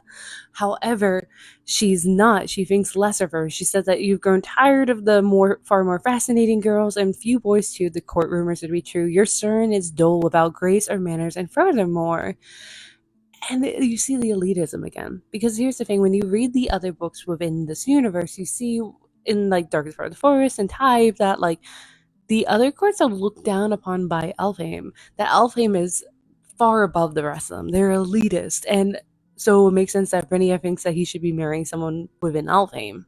And the chapter ends with Rhaenyra trying to dress Oak for the part that he's like, it's just a dinner with my family. She's like, no, it's a feast because now it's a feast. There's going to be all these people. And she needs them to dress in this like very fancy bronze armor and gold and hooves and horns and all this covers because she wants him to look the part that her and Maddox and others are trying to get him to be. They want him to at least look like a potential king of Elfhame. And Oak is very much aware of what they were up to. Before I get started, yes, I had recently lost my voice. It's actually better than what it has been for a couple days, but I really need to film. So this is why I sound weird. But getting into chapter 16, it opens with Oak going, of course, Cardan would do just a normal dinner. Of course, he would do a feast. But I think Cardan does parties and feasts for a couple different reasons. One of it is that it's much easier to hide in plain sight. When you're having a private dinner, there's a lot more scrutiny on you because there's a lot less things going on. In a party, there's a lot more going on, so you can hide in plain sight, like I said. And also, people are more prone to putting on masks and yet simultaneously be truthful because they there's so much going on that they don't think that people are actually paying attention to them as much as when you have a smaller crowd. And so you're going to be able to ferret out a lot more, which is the other reason why I think he's doing this with Ren, is that he's trying to get a sense and to flesh out who might be opposing the rule, who might be scheming against them. Oak then says to us, after being away from Alpine for so long, he is being crammed back into a role he no longer remembered how to fit in. And immediately my thoughts went to Jude, which is exactly what strained her relationship with Maddox. After growing outside of Maddox's shadow, it was difficult for her to try to fit back in to what he was squeezing her back into her previous role of being subordinate to her. I can say words. And in my original dissection of the original trilogy, I've compared it as like a snake, growing out of their skin. You can't go back to the skin anymore. Like, there's parts of you that's still there. You're still that same snake, but you can't fit into that old role anymore. When Oak went, he ran out in the hall and ran into immediately his nephew, and I went, is he actually thinking only of Taryn? Because they're not actually related, like blood related, but like I can see obviously he was still calling me her nephew because he sees her as that, but then I was like, well, actually he is blood related because he's half brothers with Locke. And then I was like, god damn, this family's connection and like interconnection is so like Game of Thrones, but also like Once Upon a Time level of like convoluted. So once again, Holly Black doesn't put a detail in just because. So this one random line about Leander, it's important. And this line about him, like, coming across him and how he demands a game of hide and seek and when put it off, he chases after a palace cat. One, I love it because it reminds me of my nephews who are about the same age. They would react the same way. But it's coming in right after Oak makes this comment about how he feels like he's being crammed back into a role he no longer remembers how to fit into. Leander, remember, is a representation of the old version of Oak's innocence. But Oak's innocence has been gone since the original coup, since Cardan's crowning. When they had tried to take the crown, that is when it was all gone. He no longer was innocent. They stole it away. Jude, Maddox, all of them, they stole it away from him, and he no longer could be that pure innocent boy anymore. And he's told us that. But looking at Leander, he wonders how that could have been, because like Leander, Oak was in the center of a lot of going on. Like, he was in Maddox's household. Maddox was scheming things, yet he was kept innocent and naive. And even though Leander is obviously in the court of Elfhame, in the vortex of everything, he's still innocent. It hasn't touched him yet. And Oak is looking at that and recognizing that he can no longer be that. And he is standing in the doorway between that and what he has been desiring, which is adulthood, which is also autonomy and being involved in everything, being involved in the court politics. He's about to go walk into that. He's about to go play a role in everything going on. And this is what he wanted. But even still, he has to turn down that old version of himself, that innocence that Leander still has. He could have stopped and played with him, but he doesn't. Oak talks about leaving the kitchen and his cheeks sting from being pinched so much by like the servants, and it's showing that he is beloved. Everyone loves him, he's doted on, but that doesn't translate into him being a good leader per se. That doesn't translate into them respecting him. They love him, they baby him as everyone else does, but it doesn't mean that they would respect him ruling them. And the reason why Jude and Cardan are pretty good rulers is that people out of fear have begrudgingly learned to respect them and respect what they have done.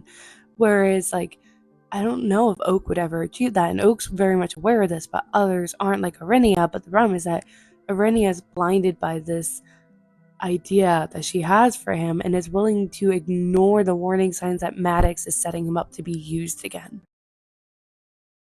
Oak, he's smooth when he goes, I love you. And he says it just outright blurts it. I like smile and giggle. However, he is still kind of manipulating her. He tells us pretty much with him saying that he needs to say it simply so she can't find a way to see a lie in it. He's seizing the situation right here, the scenario of her dressed in a simple brown dress that's very different from the grandeur he's been seeing her in since they took the quarter teeth, that they're outside of the palace, they're out in nature, it's just the two of them. And he says it here because he needs her to believe him, which, like, he's not wrong. He needs her to not think that he's lying and all these things, but he's still manipulating her into believing the truth. But it's still, he's seizing this opportunity of the two of them pared down to just them. wipe away everything, that he loves her for her and not, the power that she has, not for palaces, not for any of this. And he hopes the same from her, but still, he's seizing on the opportunity. After Oak says, I love you, come have a picnic with me, he describes Ren's face as looking utterly horrified. And there's so much going on there behind that if you pause to think about it, because she's utterly horrified because it was just thrown on her. Like, she just ran into Oak and he threw this at her, and she knows everyone in this world is playing at an angle. There's some angle to everything, there's some scheme, and so she's trying to be strategic, and she feels like she's a fish out of water kind of scenario where she feels like she's not skilled enough for this and trying to be skilled enough for this. Think of Cardan with his poor attempt of scheming when he exiled Jude. This is her being, you know, out of her depths, basically. And so she's trying to think of what he's up to, because there is an angle. He does have an angle, as I just said, but is for good, but still. And she's thinking like that, but also think back to when you were younger and you had a crush on someone and you didn't want them to know you had a crush on them, or you couldn't get with them for some reason, and they say something like this, and you are a deer in headlights. You're horrified because you have a million thoughts racing through your head in that moment, and that is what's happening here. Ren's answer to him being, you fall in love with the ease of someone slipping into a bath, and I imagine you extricate yourself with somewhat more drama, but no less ease, is so true, because saying I love you to someone is the most emotionally revealing you could potentially be, unless it's done flippantly or kind of naively, childishly, because I'm thinking Oak's being genuine, but at the same time, I wouldn't be surprised. I don't disagree with her assumption that he says it so easily, because he kind of does. He gives his love very freely. So how do you know the depth of that love? Is it lasting? Because he gives it almost freely. And think of, for example, these are the examples that are popping in my head, and these are very random examples, but Pippin is selling Great Expectations. He claims that he was in love with her, but was he really in love with her, or in love with the idea of her and the chase? Would that love have lasted? And she at least was saw the light of it, saw the truth of the situation. There's, what was the other one? In Persuasion by Jane Austen. I know these are very niche examples, but I love Henry Crawford. I do. And I love how much he is willing to change to prove himself to Fanny. But Fanny saw the truth of the situation, that his love wouldn't be lasting. He would cheat on her in probably the very near future, because he's a womanizer. And once a womanizer, he probably isn't going to change his ways. And that's what I think is happening here with Oak and Ren. While we do know Oak, and I love Oak, and I want to believe in the best in Oak, I understand where Ren's coming from too.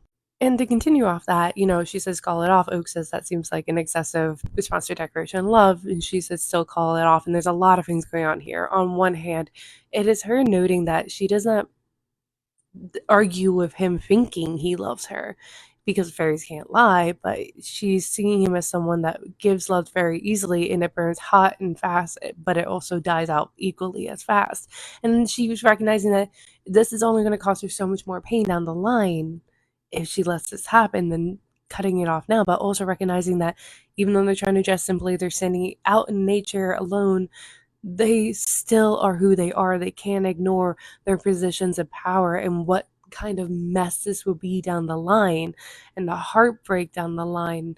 And on top of that, also, though, she's trying to protect him, as you see the rest of this page on 208, that she's trying to get him to break it off, because she can't, because obviously her hands are tied, but he doesn't know that, because obviously I understand where he's coming from and thinking that she's doing it because she doesn't want to be with him, and that makes sense too, but also that she's doing it to protect him and can't say why, because of magic and whatever situation going on behind the scenes. But there's so much going on here, but in all sides makes sense. And I believe Oak can love her, but I understand where she's coming from too, and I understand she's trying to protect him, protect herself, protect everyone, and they're in the middle of the biggest knot right now. So I really love how Oak and Ren's relationship, the main thing standing in their way is that Ren doesn't know if Oak's feelings are genuine. And the sad irony is that that is the curse of Oak's magic.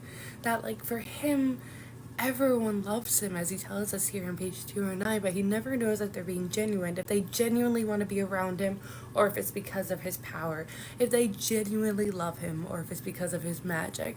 And so he equally, just like Ren, is uncertain, but like with Oak, like I think this uncertainty hasn't really hit him as hard as it has lately. So earlier in the book, we had, I believe, the ghost say that the hags are other. They're completely different. They're not like us, but like they're not dissimilar. The only thing supposedly missing is a heart, but who knows if that's true, if it's not just a rumor, but I believe it's true because of how things go later. But it's believed that they're different, but they really don't look that dissimilar to the others. They also have animal-like traits, like many that we have interacted with in, Elfheim. But for example, Mother Mara has bird of prey clawed feet, and Oak has hooves. So are they really dissimilar when they all have animalistic kind of traits, but the animals are different? Like the others predominantly have more kind of forestry animal traits, whereas the hags, both Mother Morrow and Bogdana, have bird traits, and Ren's called Ren, a bird. So what does this mean? What does this say? And also, let's think that sometimes they can be each other's prey and predator, that, hawks can steal a snake off the ground, but at the same time, birds can easily be attacked by larger animals like cats and things like that. So it's this like almost wild dynamic of prey predator going on here between these two sides. There's one line from Oak caught my attention where he says Oak nods to be polite, although he feels as though he's been swimming in tea ever since his homecoming. And I think it's showing the multitude of court politics. There's one side, which is the action side. That is what we saw more in the first book. That's what Jade and Maddox do. They are active. They are actively doing things to further a cause, to further the court politics. But the other side is this one, where they're sitting over tea and talking and manipulating others. It's what Cardan and Renia are very good at. And Oak's good at, he's not excellent at either, but he's very good and straddles the line. And it's showing also to us that, like, one is not better than the other. You kind of need both a little bit, and both have their places. And sometimes it can be frustrating because you might want to act, but the sitting over tea sometimes works better than the actions. When Mother Mara reminds us that she had tried to trick Cardan in The Cruel Prince, it happened in the beginning of The Wicked King, and Oak says, so you're interested in someone of your line being on the throne? She goes, I'm interested in any daughter of a hag to be on it, anyone of my kind. And it's doing the us versus them. It's very reminiscent to a lot of court politics of history, but I think it's also setting us up for further like conflicts potentially down the line. That this isn't over with the end of this. We still, Mother Morrow might be gone, but she's not the last hag. Her daughter exists. There is other hags possibly that might be still vying for the throne, and see Ren and Oak as an opportunity, and they are a threat to Cardan and Jude. While they don't mean to be a threat to Cardan and Jude, they will forever be a threat because the two of them represent another option. Ren is an option for the hags to have someone on the throne. Oak is someone in the Greenbrier line that isn't tied to a mortal. So their existence, I think, is going to continue to cause problems, even if it's unintentional. I also really love that we finally kind of get like an idea of why the initial trilogy is called Folk of the Air, with the Mother Mara saying, we hags were the first of the folk, before those of the air alighted and claimed our dominion. And it's like a branch of creatures, like they're all kind of the same in my mortal mind, but they're different, and supposedly the hags have been there first, and they're not of the air. Like, it's the type of creature that they are, that they're more like trolls, giants, hags. They're of the earth. And I think that's an interesting thing that I would love to unpack a little bit more. I just need to think about it. Now, if you see my other videos, you know that I think Holly Black's a great writer, and especially with characters, and she's exceptional at weaving in little subtle details. and like having a right balance of showing and telling and like just hinting at things. For example, here where she has Oak saying she's intimidating, but he's taller than her and royal. And that stands out to me because throughout this book, he has internally told us that he doesn't really like being royal. He doesn't like what comes with it. He wishes that he just be normal. All these things, he's told us that. But in this moment, we see that when push comes to shove, he leans on that power. He leans on being royal. It is a weapon in his arsenal that he will use. So it's kind of contradicting his internal dialogue, his internal wants, and like shows that like on instinct he will use that. Like even if he says he doesn't want it, he uses it, if that makes sense. I also really enjoyed this conversation he's having with Mother Maro because it's a chance of seeing him do court politics, and it's interesting because he is good with his words, just not as good as Cardan. And you see where like he has a slight Jude kind of and Maddox-ism to him where he lays things out plain sometimes. So in this situation, he's laying out plain where he goes, if Bogdana has a plan to move against Jude and Cardan and you're part of it, the punishment would not be worth whatever reward you've been promised. But the best part about this is Mother Maro then calling him out, going, "Is that so? Rumors abound about your loyalties, Prince, and the company you keep." But like, not only do I love like this word duel going on, but on top of that, it's showing the consequences of Oak's actions. That while he thought he was doing good, kind of working behind their backs to help them, outwardly it looks like he's scheming against them. That's why Cardan is wary of them. And I just love like his actions are like has consequences, but also that like he's young. And as I said in an earlier video, like he can scheme well, but he doesn't scheme super far in the future. Like he doesn't see how things could unravel down the line as well as say maybe Maddox or Jude might. When Mother Mara says, "What about the girl? What loyalties do you owe her? Would you give her your heart?" There's so much I can unpack with that final line, like, would you give her your heart?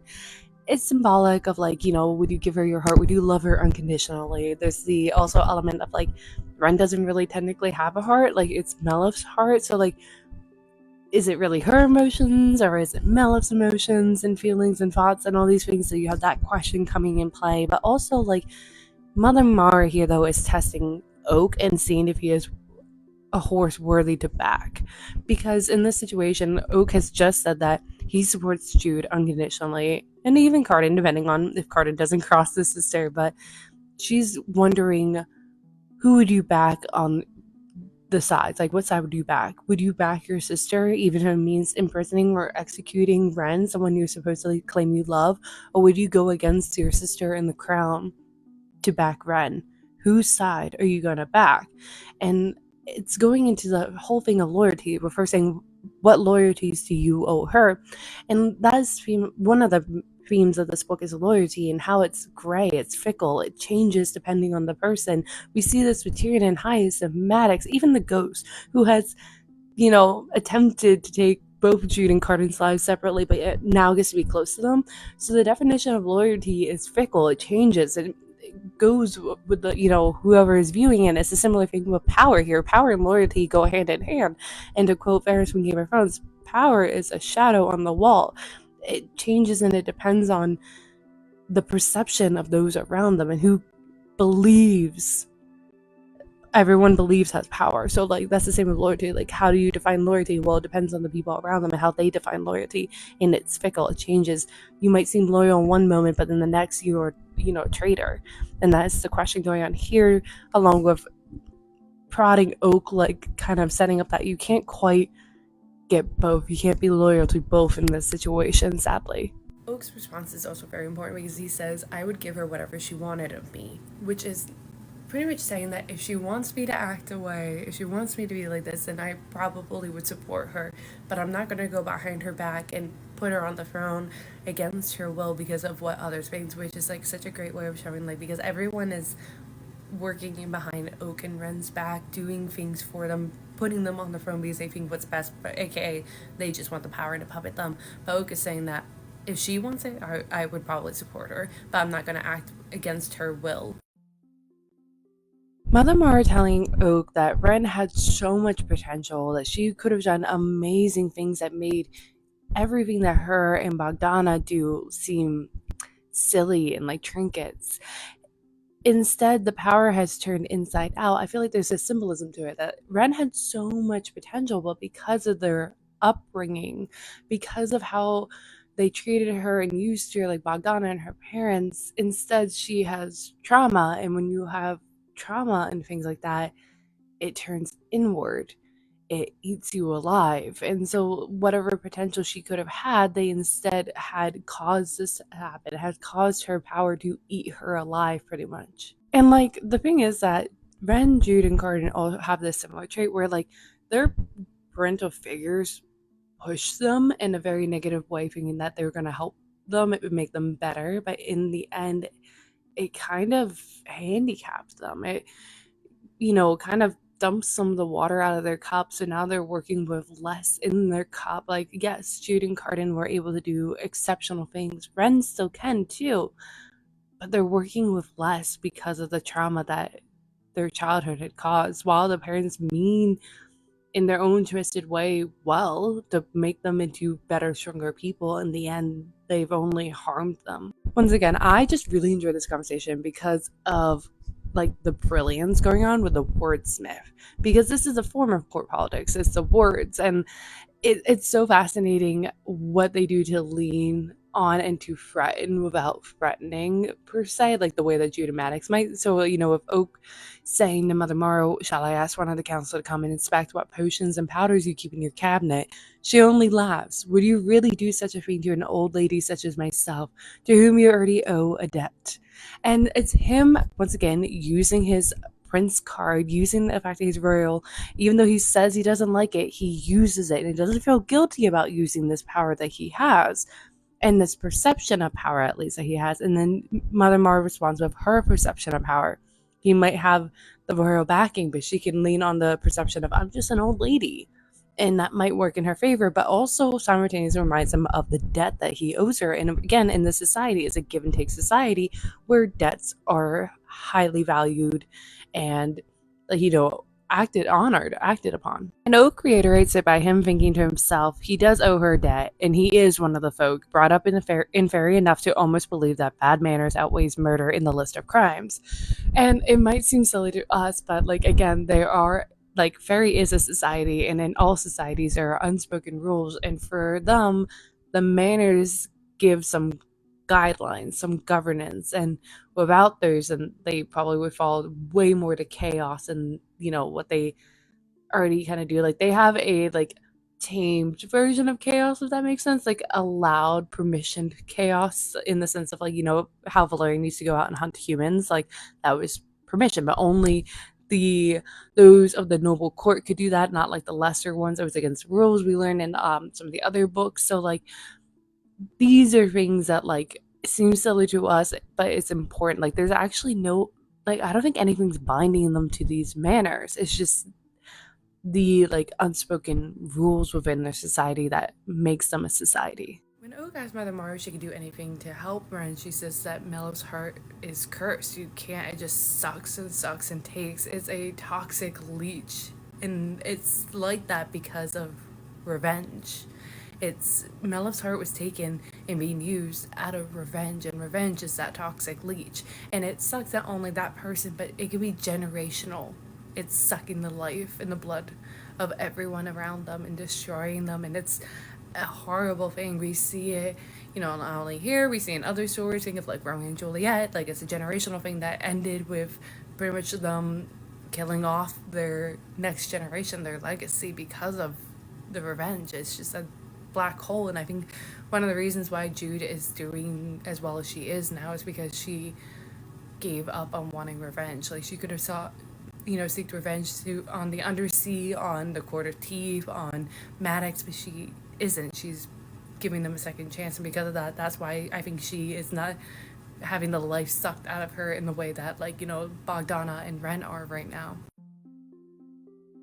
Oh, Carden, he can do anything, and I'm smiling, but I love this description of Carden lounges on his throne on the dais, a goblet hanging off his fingers as though it may spill at any moment. Is like such a perfect description, because when you read that, you go, oh my god, we're back. This is Carden. This is exactly Carden's natural state, but it's also showing us that like he hasn't grown and changed that much. Like, yes, he's grown personally, we saw during the original trilogy, but yet simultaneously the way he presents himself to everyone else to the core is exactly the same as when he first became king in the beginning of Wicked King. It's exactly the same as the very beginning when we first met him in the first place in The Cruel Prince.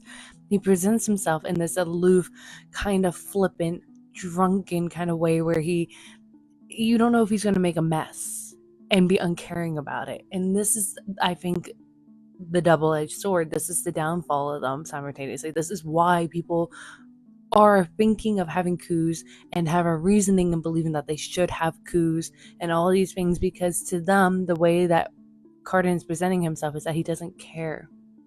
And we know he does, having been around him and Jude.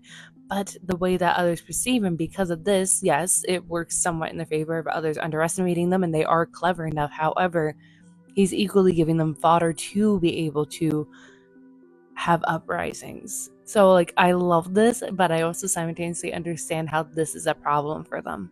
It's been a while since I talked about nature versus nurture, and I think we get like a slight hint here with like how Oak's talking to Tiernan and being like, asking about his love life, and Tiernan's like, "Ground, like, why are you asking all this?" But like, Oak said, like, like he said, feel not felt. There's still, Oak's romance is doomed, but Tiernan's isn't.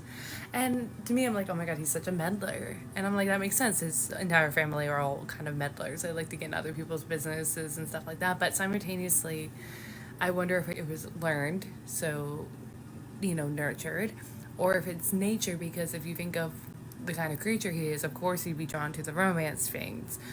But also, meddling in stories like Locke. I think he doesn't do it maliciously like Locke did, but I think something about the kind of creature he is this his nature, that like he's drawn to not only romances and stuff like that, but meddling in other people's lives. It's the little details I love. So like Lady Elaine is approaching Oak, and he describes her and says that on her brow she wears a circlet of ivy and flowers. A circlet obviously is like a crown. So she's positioning and presenting herself as though she already is, like, intended for royalty, intended for Oak. And I wonder if Arenia is kind of egging her on. Like, this seems like the type of person Arenia would like 1,000% support and would want to put in front of Oak to be like, forget about Ren, you got someone better. And in their sense, I think she makes sense to them, because like her ancestry is half from the river creature and half from the aerial one. So like she's more akin to Oak and the rest of them than say a hag's daughter, but also that like you're kind of merging these two things, the folk of the air but also the folk of the sea. And look at the advantage this kind of alliance could be for the future politically. So that's why Lady Elaine, I think, is appearing here now. So here's the thing. Holly Black obviously pulls and is inspired by classic folk and fairy tales, and Oak would be the typical hero of those tales, the prince going off on a quest and a journey and comes back changed. And he has. And we see, I like, even though the first book was in Ren's POV, and that was kind of her quest too, and she's changed, but now in this book, we get to really see like the after effects of kind of like how he's changed. He mentions coming back to Alfheim, a chapter ago, that it's hard for him to fit back into the old roles. Even here, he says he's never found it hard to sink into the role of the besotted fool. So every way that he acted prior to this quest, he like now feels too tight. He can't fit into those roles anymore, and he's changed so much that he doesn't know who he is anymore or what he quite wants, because everything he was doing prior doesn't feel right, or at least like now he has like more purpose, or like I love this like kind of growing pains that we're seeing with Oak is what I'm trying to get at. But then he tries to remind himself. He goes, he's remembering himself, Oak of the Greenbrier line, a courtier, a little irresponsible, a lot impulsive. This is the character he thinks that he needs to be, the role he thinks he needs to play. And again, he never really interacted with any of the other Greenbriers. He just has heard stories probably from people. The only Greenbrier he has seen to model himself after is Cardin. And he thinks this is what's expected of him, even though like he simultaneously wants to be his own person, but like doesn't know quite who he is, which makes sense because he is a teenager technically. And as teenagers, and like young adults, we cosplay different roles and different characters, so we find out who we truly are. So Lady Eleanor is trying to persuade Oak to, pick her to come to her room and see why you wouldn't want to leave us. And this is a great example of like characters having agency and also Holly Black not villainizing marriage, because let's remember Jude got married in the end too. Well, but like also that like everyone had a choice of how they present themselves and pursue, and these choices can cause consequences or benefits. It moves the story forward. I had a previous video where I talked about where like I hate the trope of like my parents sold me off to the highest bidder, because to me it's a trigger that that character is not going to have agency, that the author is going to play with them like a Barbie doll, and that everything good and bad that happens to them and they didn't cause it. Holly Black at least makes every single one of these characters feel real because they feel like they're making their own choices, that the story's not happening to them. Is because of their choices and the way that they present themselves that the story is happening. So for instance here, Lady Eleanor is pursuing Oak and is showing one that Oak has just as little choice as, the ladies historically, that while he might seem like he has agency and choice over who he wants to marry, he really doesn't, with everyone around him pressuring him that the choice he's trying to make is the wrong choice and present better options. But also Lady Eleanor seeing that, okay, sex is not going to sway him, I'm going to then say, let's meet my friends, the friends that you wanted. So I love that it's his choices and how he presented himself before this quest that's now leading to others thinking that he's just using Ren as a power play to then get the throne. That he actually is eager to meet her friends, which doesn't help his case because he thinks that he's helping the throne, but what it's doing is telling Lady Eleanor that he really just wants the throne, and that's why she's also trying to tie herself to him. And so it's biting him in the ass. Him thinking that he's helping by, sniffing out all these coups is only making others believe that he genuinely wants a throne, and the only reason why he is tying himself to Ren is that she has power that could help him pursue that. Once again, I love the outfits. We don't get enough outfit talks, which is like it's good, but like when we do get it, it's amazing. So for instance, Ren is wearing a white gown that looks like a cocoon of spider silk clinging to Ren's body, and it's so beautiful. So you have the white of innocence, but also it looks like a cocoon. So you could take this as two ways. One, as that she's about to emerge as something bigger and grander, which we will see later in the story, that she kind of like has a metamorphosis where she like emerges from like almost a cocoon and becomes something better and stronger. But also you can look at it because of spider silk, like she is a bug caught in a web that she is trapped and cannot escape and being about to be feasted upon, which is absolutely true of everyone hovering over her. I also love how Oak is comparing Ren with Cardan and Jude, which is so ironic because Jude is so hesitant around Ren, but like he's noticing that like she is wearing this particular outfit with this particular crown, the way that she's presenting herself, which is a very Cardan kind of way of like the physical way that you dress and act and present yourself, but also that, he knows that Jude's power comes from the promise that if anyone crosses her, she'll simply cut their throat.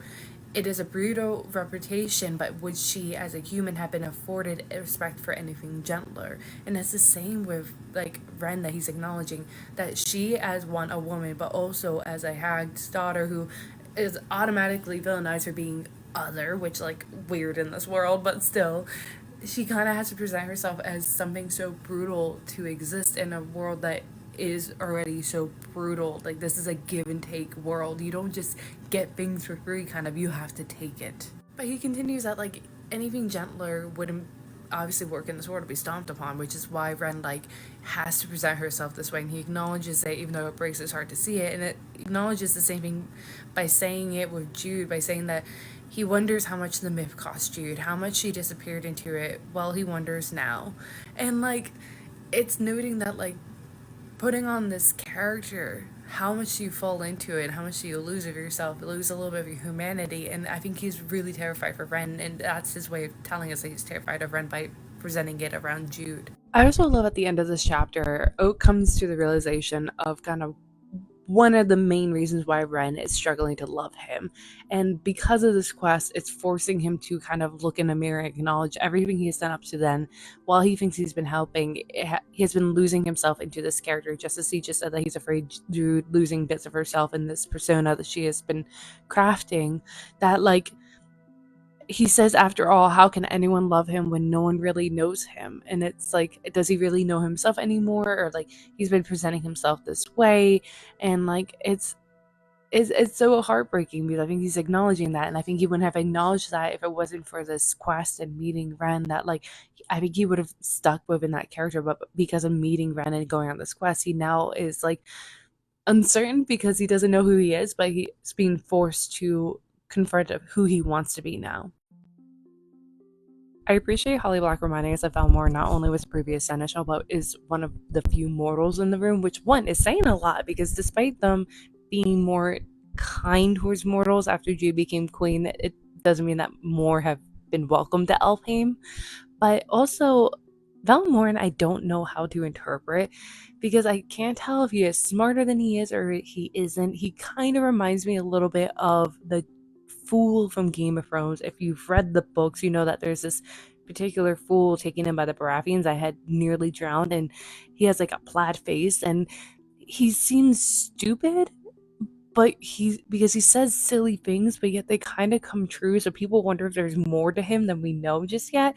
And that's how I feel about Valmore, in that he says and does silly things. So he's underestimated and not seen as a threat, which kind of helped him to stay alive for as long as he has, which is longer than a normal mortal lifespan.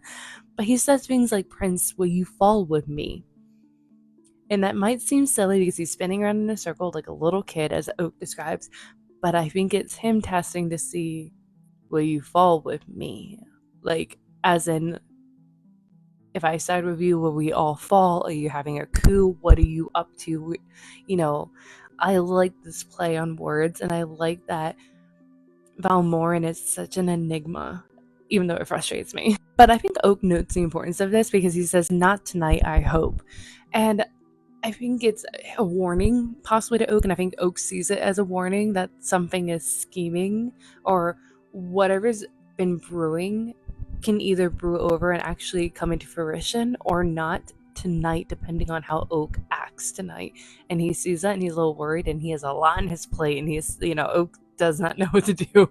And it's funny because he wanted more responsibility and to be more involved in that, like have, help the family. And all of a sudden he's in the center of this potential scheme, and he feels like he's in over his head. Once again, Holly Black is telling us something in detail, so it's important, and she's telling us about the food at this feast in passing, but it's to one show us like the difference between the food that was shown at the Citadel, which is very cold fish, kind of like it has a very, like, you can imagine it sitting on an ice table, versus this feels like it would be set on like a wooden with vines and overripe fruits and things like that. So they're eating pigeon, which can represent peace, but it can also represent like strength, for example, in Indian cuisine. But like it's also believed that feeding pigeons strengthen the planet Mercury, and that planet is associated with intelligence and business sense, according to Google.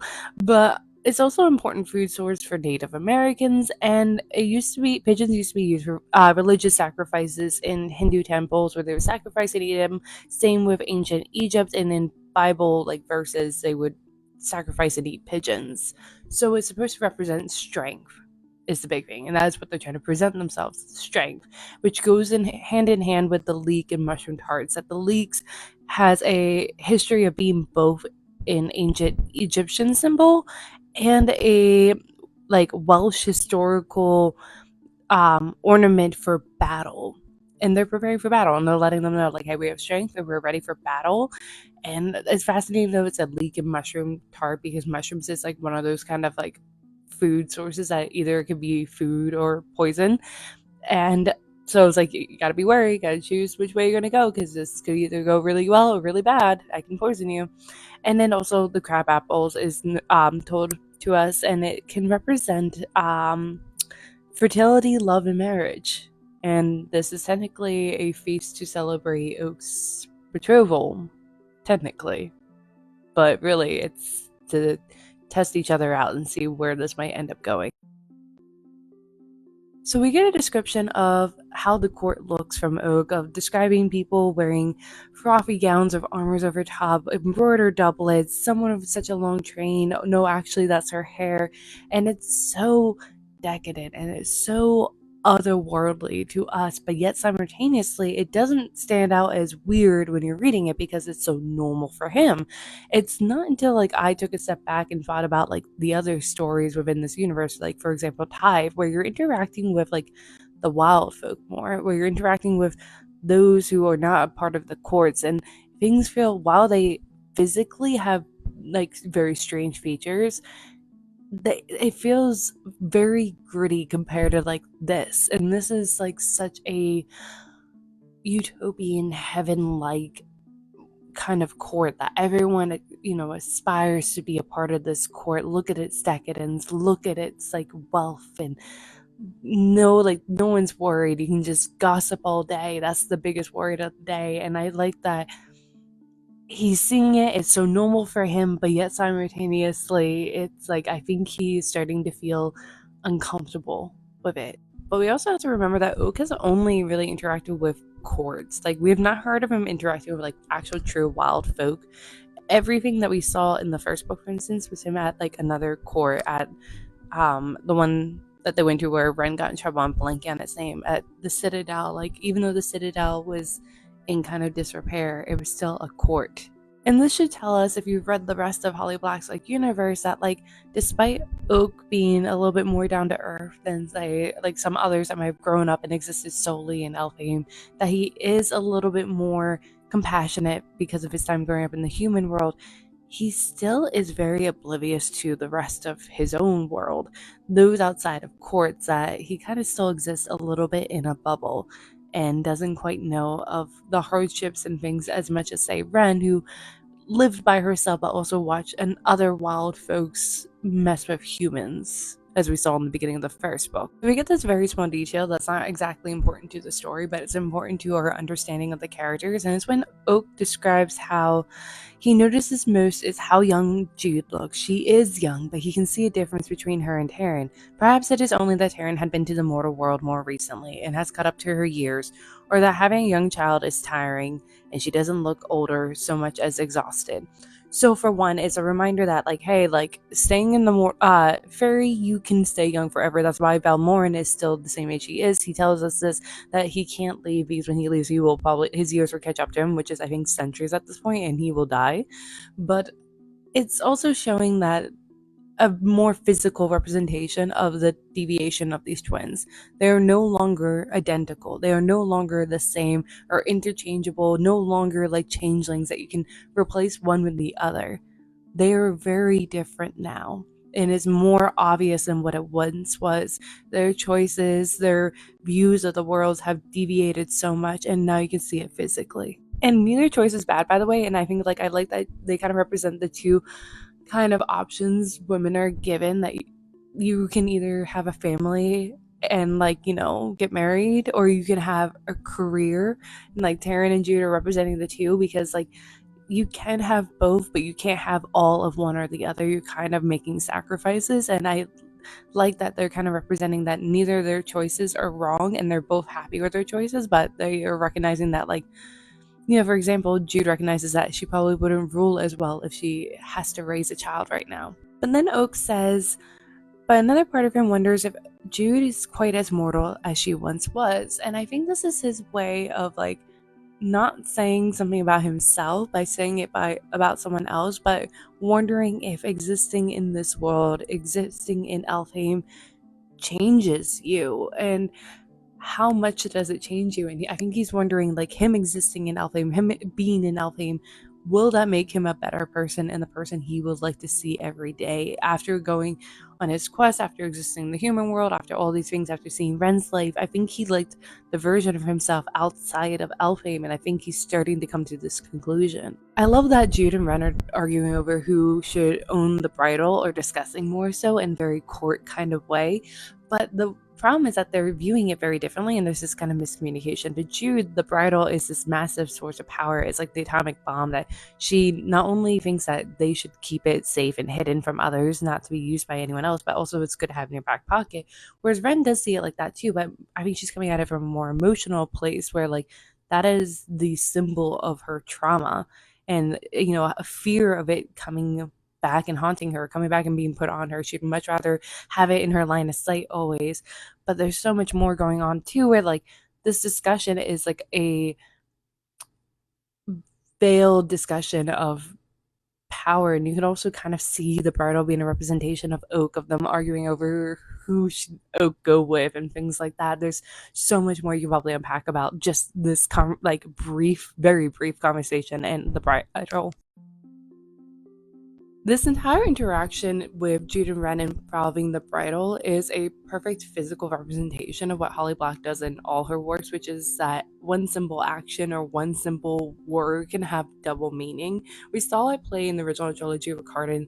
There's so many things that he would say that on one hand, us as the readers believe he meant one thing, but Jude herself believed it another because of her biases.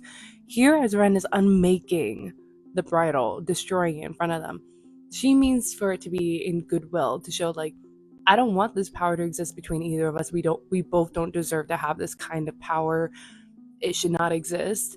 And it's a good thing, but Jude and Cardan can interpret this that it's a display of her power and what she can do, and you should be threatened by it. And I love like this, again, one simple action can be interpreted a couple different ways. Ren then says that since I've cheated you out of one gift, let me give you another. There's a geese on the High Queen, I can unmake it easily, and gives a sharp tooth smile. Now she has sharp teeth naturally, so one might interpret that just like misinterpret her smile. However, she is used to her sharp teeth, and usually when she's trying to soften, she smiles like closed lip. So like maybe she is threatening.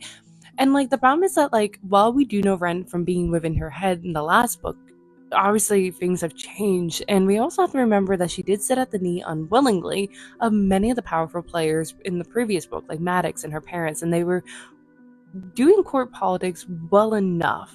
So you can interpret that she is kind of threatening, being like, I can see what is on you. You can't hide everything from me and I can unravel it. Because I think she knows that like in this world, you do have to show power to be respected. And that's such a fine line of being respected and being feared.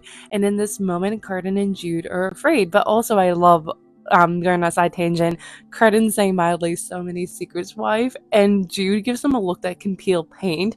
So like now I'm wondering, did he not know about the geese? Because honestly, I think I need to reread the series yet again for like the 7th time, but I haven't read it this year. I haven't done my yearly read of it. So I don't know if Cardan knows about the geese. I can't remember if Cardan knows about the geese. And by geese, I mean the one that Dane had given Jude back in book 1 to like not be swayed or influenced by fairy magic. I got way too excited when I saw Ren saying not only a geese but half a curse. I'm like, ha! I knew it, because I think I made a video in a Crow Prince for Emily talking about Valerian's curse and things like that. I'm gonna make a separate video. I'm gonna go more into this, so check back in for that. Okay, so many things happen in this moment. One, Ren pointing out, I can just take off the curse. I don't have to take off the geese. And when she does it, one, Cardan is panicking, like, if you hurt her, I will hurt you. Love that. That's when, like, he stops being lazy and he goes forward. But also the way he talks with Jude about Valerian attempted killing him, like, his eyes darken. First off, he's like, I will kill this guy. And that was his friend. Didn't love this guy, but that was technically his friend. But I think he's not too sad to see him gone, especially now, knowing this. But, like, him having to point out the difference of like Jude saying right before he died and Cardan saying right before you killed him, you mean just a reminder. But to complete this, what I want to get to is Ren saying I can remove that and leave the geese alone. You see, I can be quite helpful. And that's the crux of it. That's what she has been trying to point out to since the very first book, that she can be helpful. Please don't ignore me. Please accept me. And all she's longed for is to be accepted by, Oak's sisters and this court, to prove that please don't throw me away. I can be useful. And it's this whole thing going on with the bridal and her magic. It's so double-edged because you can see where it's threatening, but you can see where it's useful, and you can see the desperation and the fear on both sides. And continuing this double-edged sword, Jude says, like, I will have to think long and hard about what to give her in return. It's quite a gift. And if you just read these words, you feel like, oh my god, great, she's swayed. But then Oak points out to us that there's a threat in these words. And when he turns around, he sees why. Everyone's watching her. And in this moment, while she had removed a curse, something that was eating at her like a cancerous tomb, she simultaneously made Jude look weak in front of everyone. this could have been done not in front of everyone. And it's such a double-edged sword, because by doing it in front of everyone, Ren's pointing her youthfulness to everyone, but by doing it in everyone, she's pointing the frailty of Jude in this moment.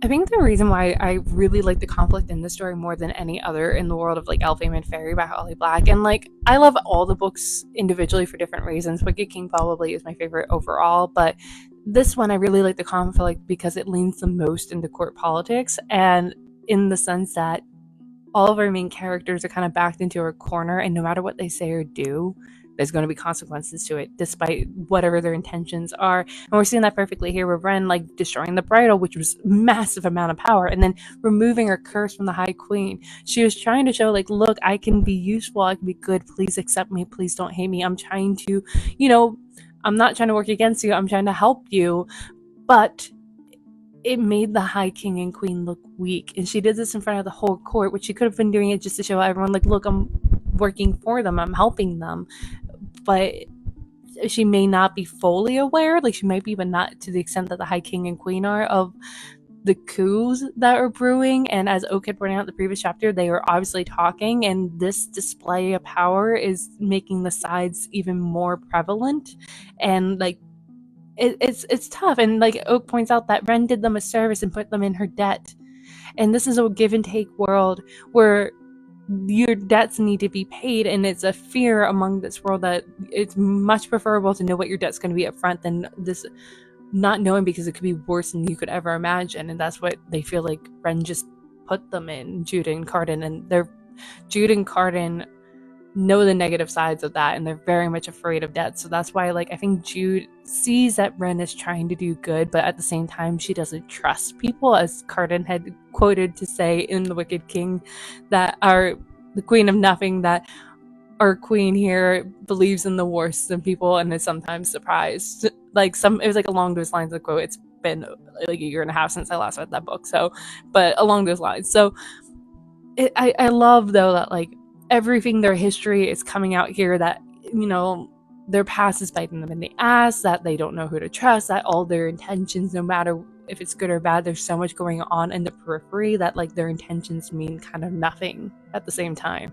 I really love this chapter in the last couple, just because like the dynamics again, because like for instance here, Jude was shown as weak, and this is where Cardan is stepping up. He's like, this is my time to remind everyone with his power, which is not his actions, it's his words, and then also the tone, and like there's such double meaning that you never quite know. It's like a backhanded compliment almost, the way he talks. So you're like, was I just frightened? I don't know quite, but you kind of know. You're like, ooh, because he like his tone is light, but his gaze is fierce, and he's like, And he says, we obviously have many things to discuss regarding the future, but for now we share our meal. Let us toast to love.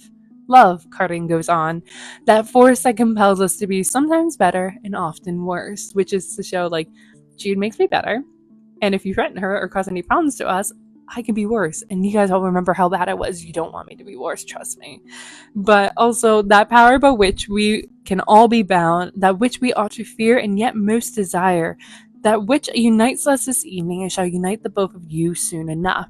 And this, he's talking, yes, about love, but he's also talking about power, that him and Jude are a united front, and they are scarily dangerous as a united front. It's something to fear, but yet also desire, because together they are what is making Elfhame stronger. And as a reminder, like, do not throw a fucking coup, everyone. You would not be happier without the two of us off this throne.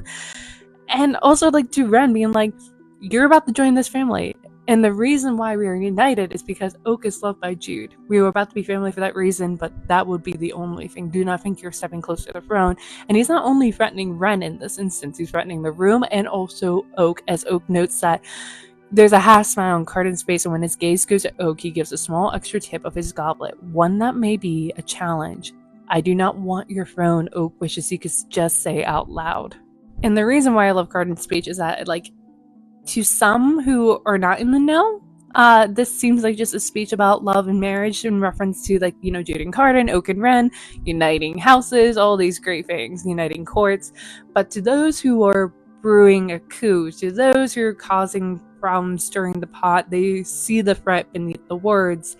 And I like that it's not very obvious, because if it's obvious, then it's admitting that there is a threat and that you're afraid of the threat. But by doing something like this, it's like, I'm aware, but I'm not acknowledging you, which is, I think, has more power to it. At the end of my previous video, I talked about how Cardan's speech has multifaceted, that like to some it's just a speech about love and marriage, but to those who are in the know about the coup and causing problems, that he is threatening them with his words. And you can see that with the characters' reactions. For one, Arenia does not toast and in fact appears to be contemplating pouring her wine into the dirt, because there's so many aspects of his speech that she hates. One, that he's acknowledging that Oak and Ren are going to get married and seem like they're going to go along with it, and she despises that. As we know, as she's blatantly told us, she would much rather him marry anyone else but her. And also, she wants Oak on the throne. She has also told us that. And this, on both fronts, on like the false front of the marriage she hates, on the underlying message of don't do any fucking coups, you're not as powerful as you think, that me and Jude are united and we can be far worse if you push us to be. And she sees the threat as what it is, because she is very well versed in court politics, having been a mistress of the previous king and been involved in the court for a very long time. And she sees that Cardan is threatening Oak, and she doesn't like that. But the thing that I question is the ghost beside Randolin.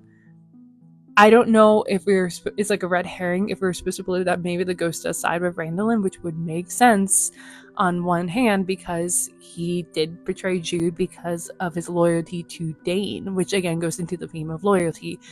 Is he going to be like Hyacinth, where he would continue his loyalty to Dane past Dane's death onto his son to get his son onto the throne? And we know later in the book that Randolin is the one scheming, so like, who knows if the ghost was going to do something like that? Or is the ghost just standing by Randolin hoping to see and hear what Randolin is up to then tell Jude and Cardan?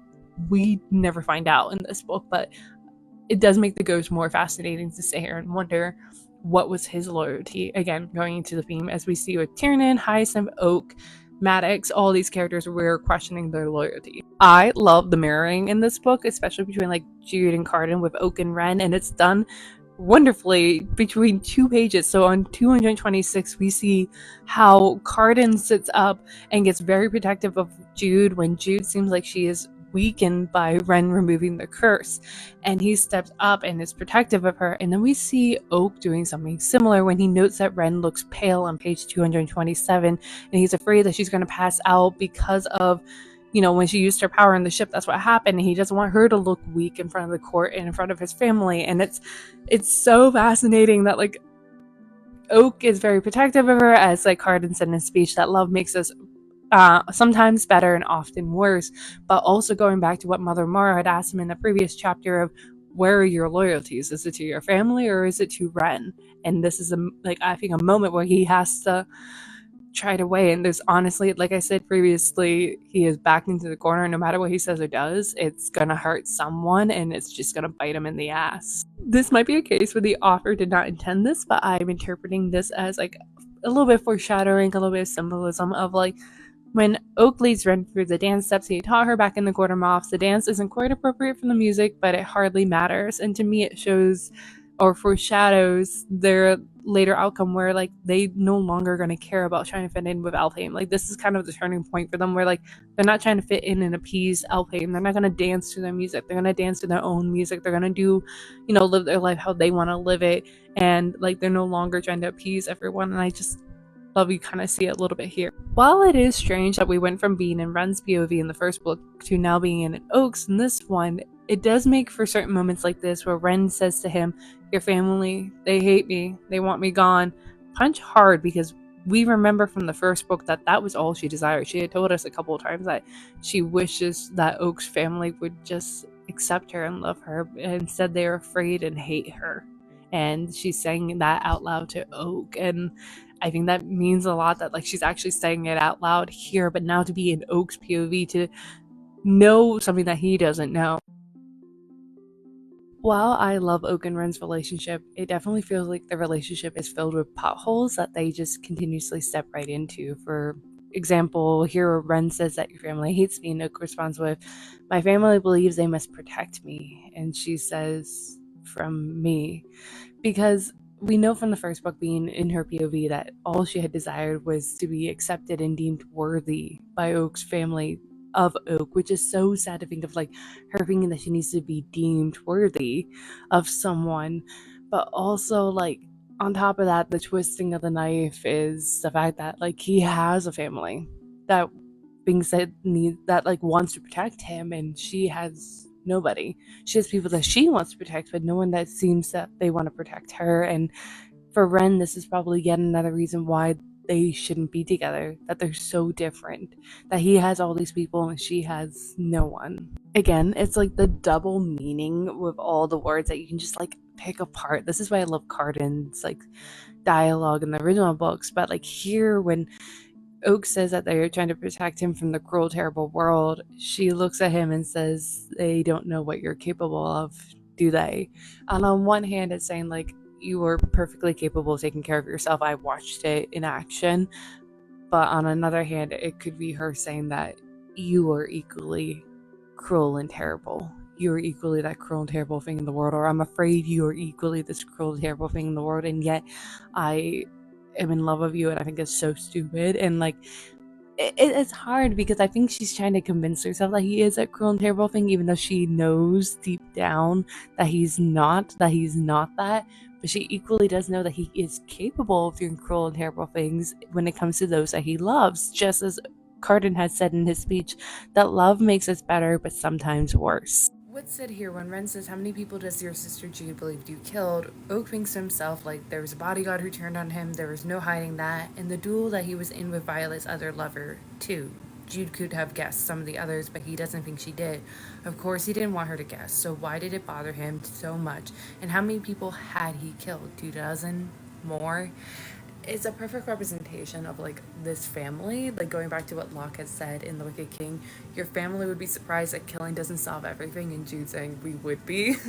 But also, like, the whole thing with revenge, going back to that, which is one of the other themes of this story, we see of a lot of characters. We saw it with Ghost in the original story, taking revenge for Dane. We see it with, Hyacinth and Tiernan, and that whole thing, and loyalty and revenge and all this. But revenge just is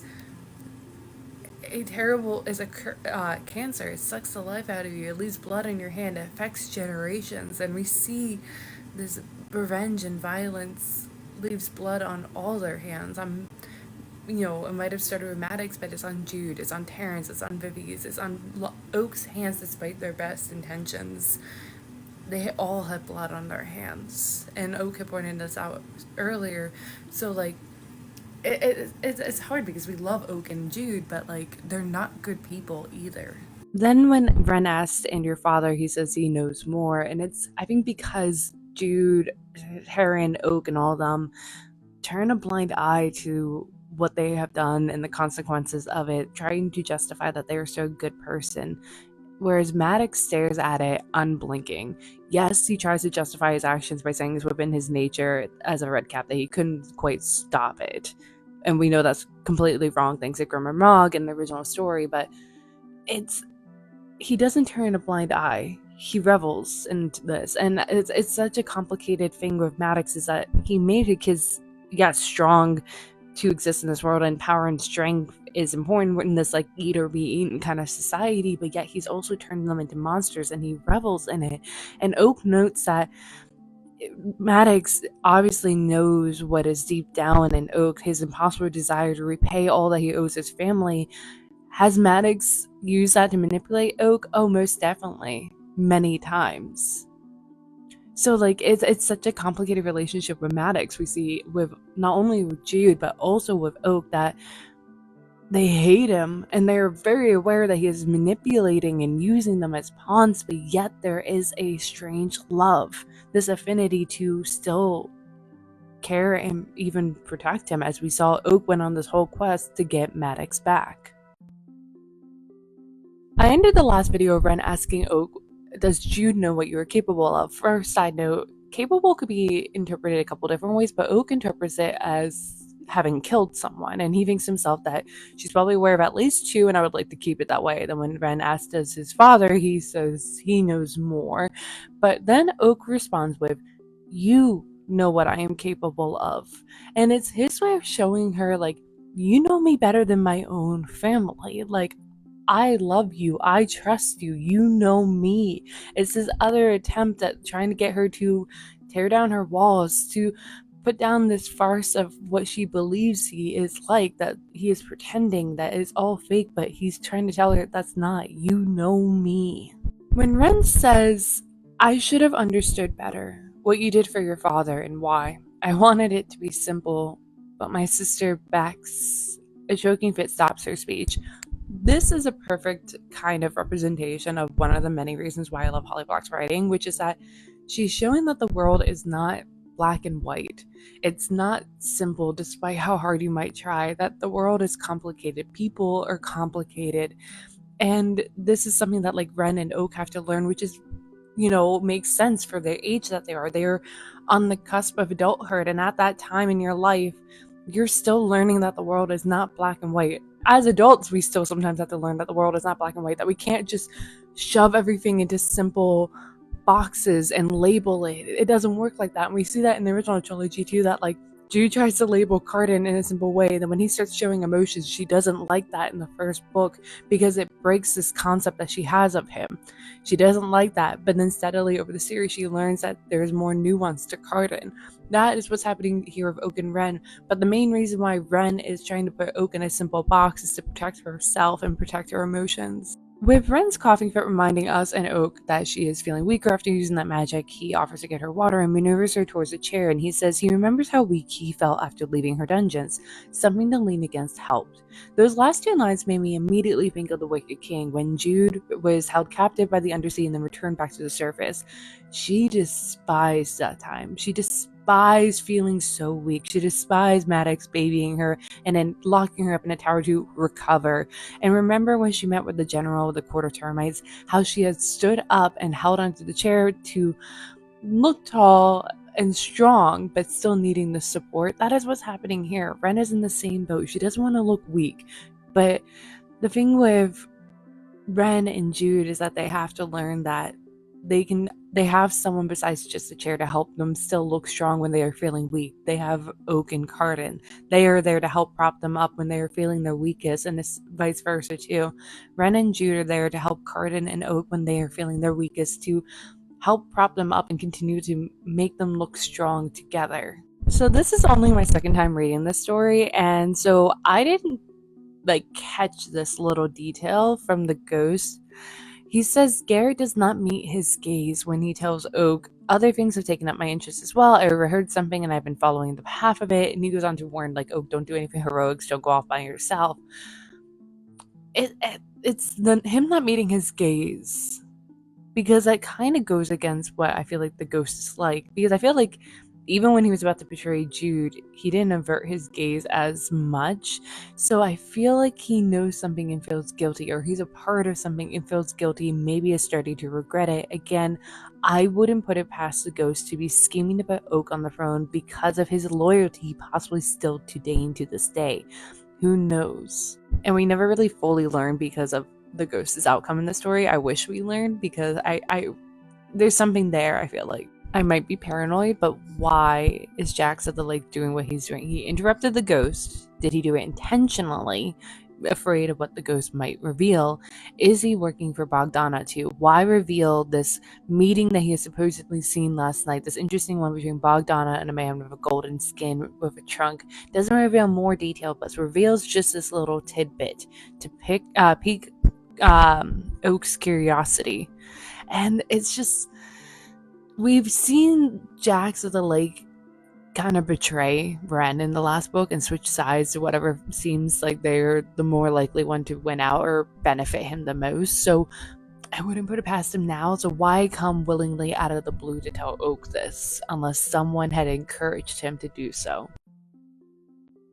I love the simple interaction between Ren and Oak, where she says to Oak, you are the least aloof person I know. He makes a face. Alas, once again, my dreams crush, because that is the way he's been presenting himself. That is the way a lot of people in this court see him, as aloof prince, kind of like Cardan. But Ren, who sees him for who he truly is, sees through his mask. And I like that they're both kind of so blinded by their emotions and everything else that they don't realize that like they know each other so thoroughly, and like to some that would be a sign that they belong together, but to them like it just is like heartbreaking because they find other reasons why they can't be together despite knowing the other person so well. So Oak notes where their seats are at the table that Ren is positioned right next to Cardan in the seat of honor, which I love that like those two are at least recognizing her title. Despite everything, they recognize that she is technically a queen at least. And it's more than what they received in the original trilogy. No one really respected them for their title, especially Maddox, but like a lot of the characters in the original trilogy did not respect them for their titles, their friends, family, opponents, everyone.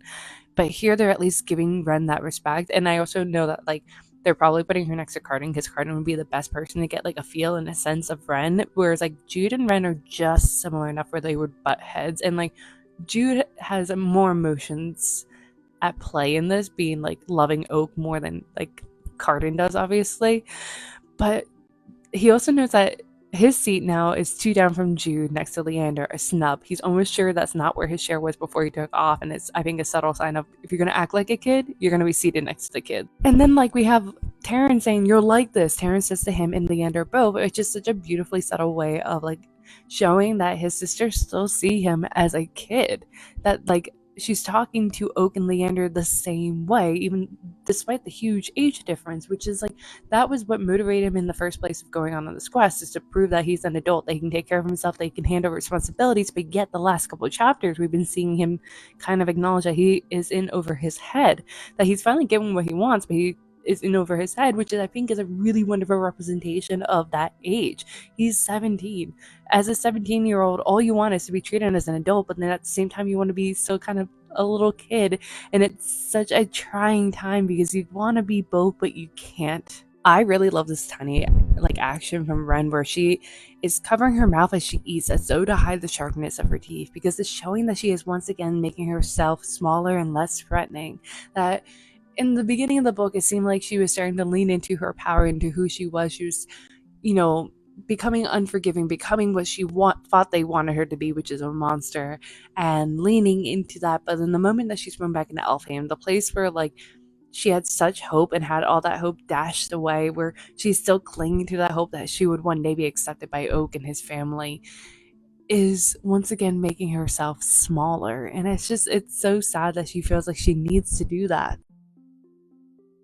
So Bogdana storms in hours late, dressed in a like black dress that hangs off her like a shroud, so kind of looking like death itself, coming in, and then she thrusts her hand into a pie, seizing the coin to then be able to demand the boon from the High King. But like as she like retracts her hand, it's described as her hand is stained blood red with the juices sliding off, and it reminds me instantly of Maddox, because a lot of times whenever Maddox was eating or we're eating within his house, the food was always associated as being bloodied.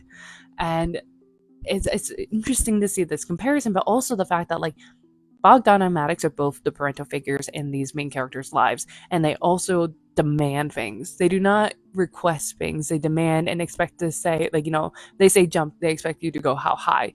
And it's with all their children, they don't see them with autonomy. They see them as pawns that they can move on the board, and that is happening here. That like Bogdana is treating even Jude and Cardan the same way that Maddox is, which is making demands of them. And we saw that in like Queen of Nothing.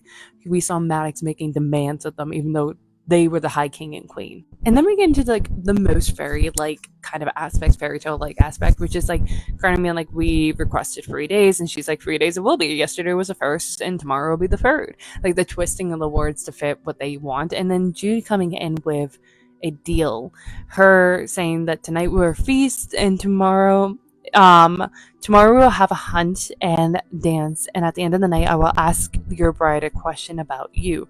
Should she get it wrong, you will delay your marriage for 7 days. Should she answer rightly, we will marry you both on the spot, if such is still your desire.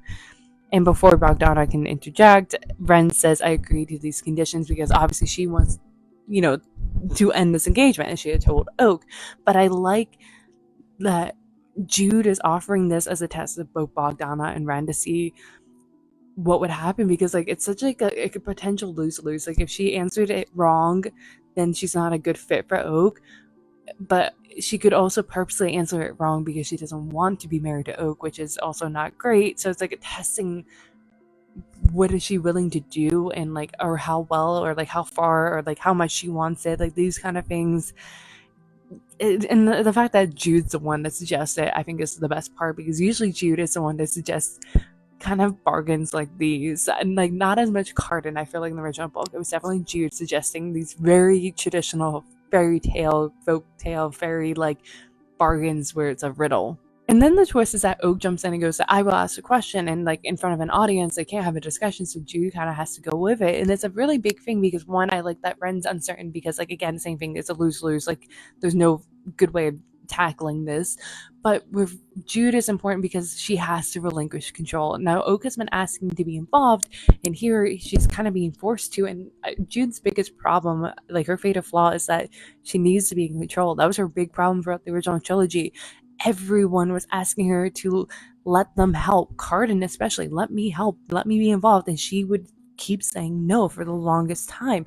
And even though she steadily allowed Cardan to help, she still is very controlling by the end of Queen of Nothing. And this is one of the main reasons why I don't think Jude is going to get pregnant anytime soon, because she seems like the type of person that would need to at least believe that she can make the world as safe and perfect as possible before bringing a child into it, that like she is not in the place yet to be able to relinquish that kind of control. Like even this little bit here, it's hard for her. Like she is not ready to relinquish the control that she can't perfectly protect whatever child she would potentially ever bring into this world. Not yet, at least. If you're not aware, my last literary analysis was for If We Were Villains, and one of the things I really loved about that book was how what was being performed on stage, the Shakespeare plays, was mirroring the conflicts in the interactions and relationships outside of the play, like off stage. And I'm bringing that up because that is what Hyacinth and Tyrion's relationship is reminding me of with Oak and Ren, that this could be their future where, you know, Tyrion goes up to Hyacinth and says, I want you. And what are you going to do about that? Hyacinth asks.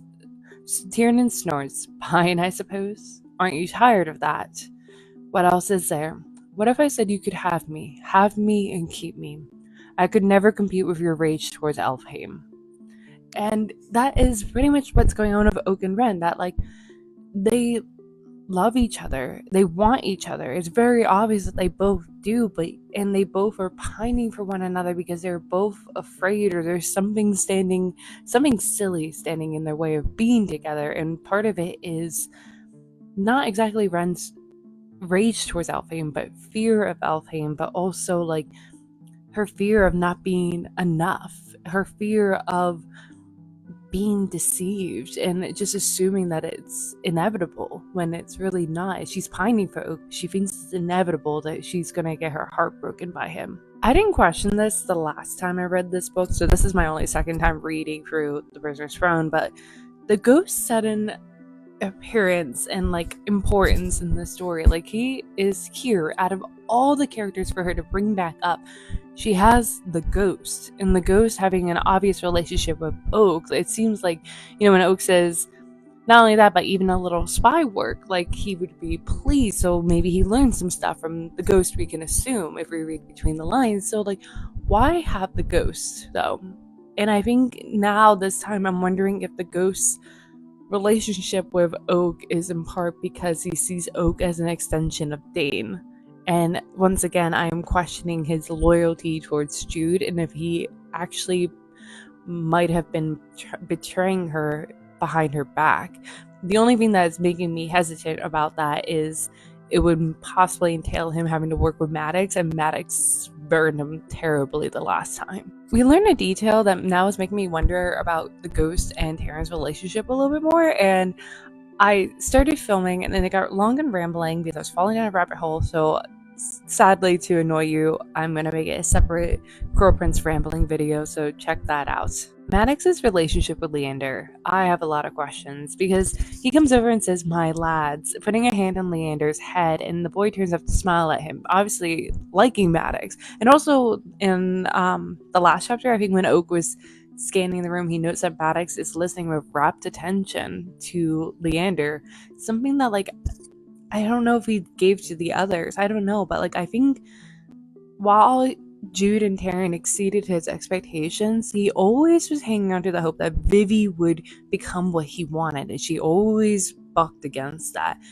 Oak was in his next chance, and Oak, because of Arenia, I think, and being sickly, didn't exactly become what he wanted. He became close. He is very good with his sword, but there's something holding him back. And while he still hopes to put Oak on the throne and puppet him, he's not the ideal of what Maddox wants, whereas Leander has still the potential of being.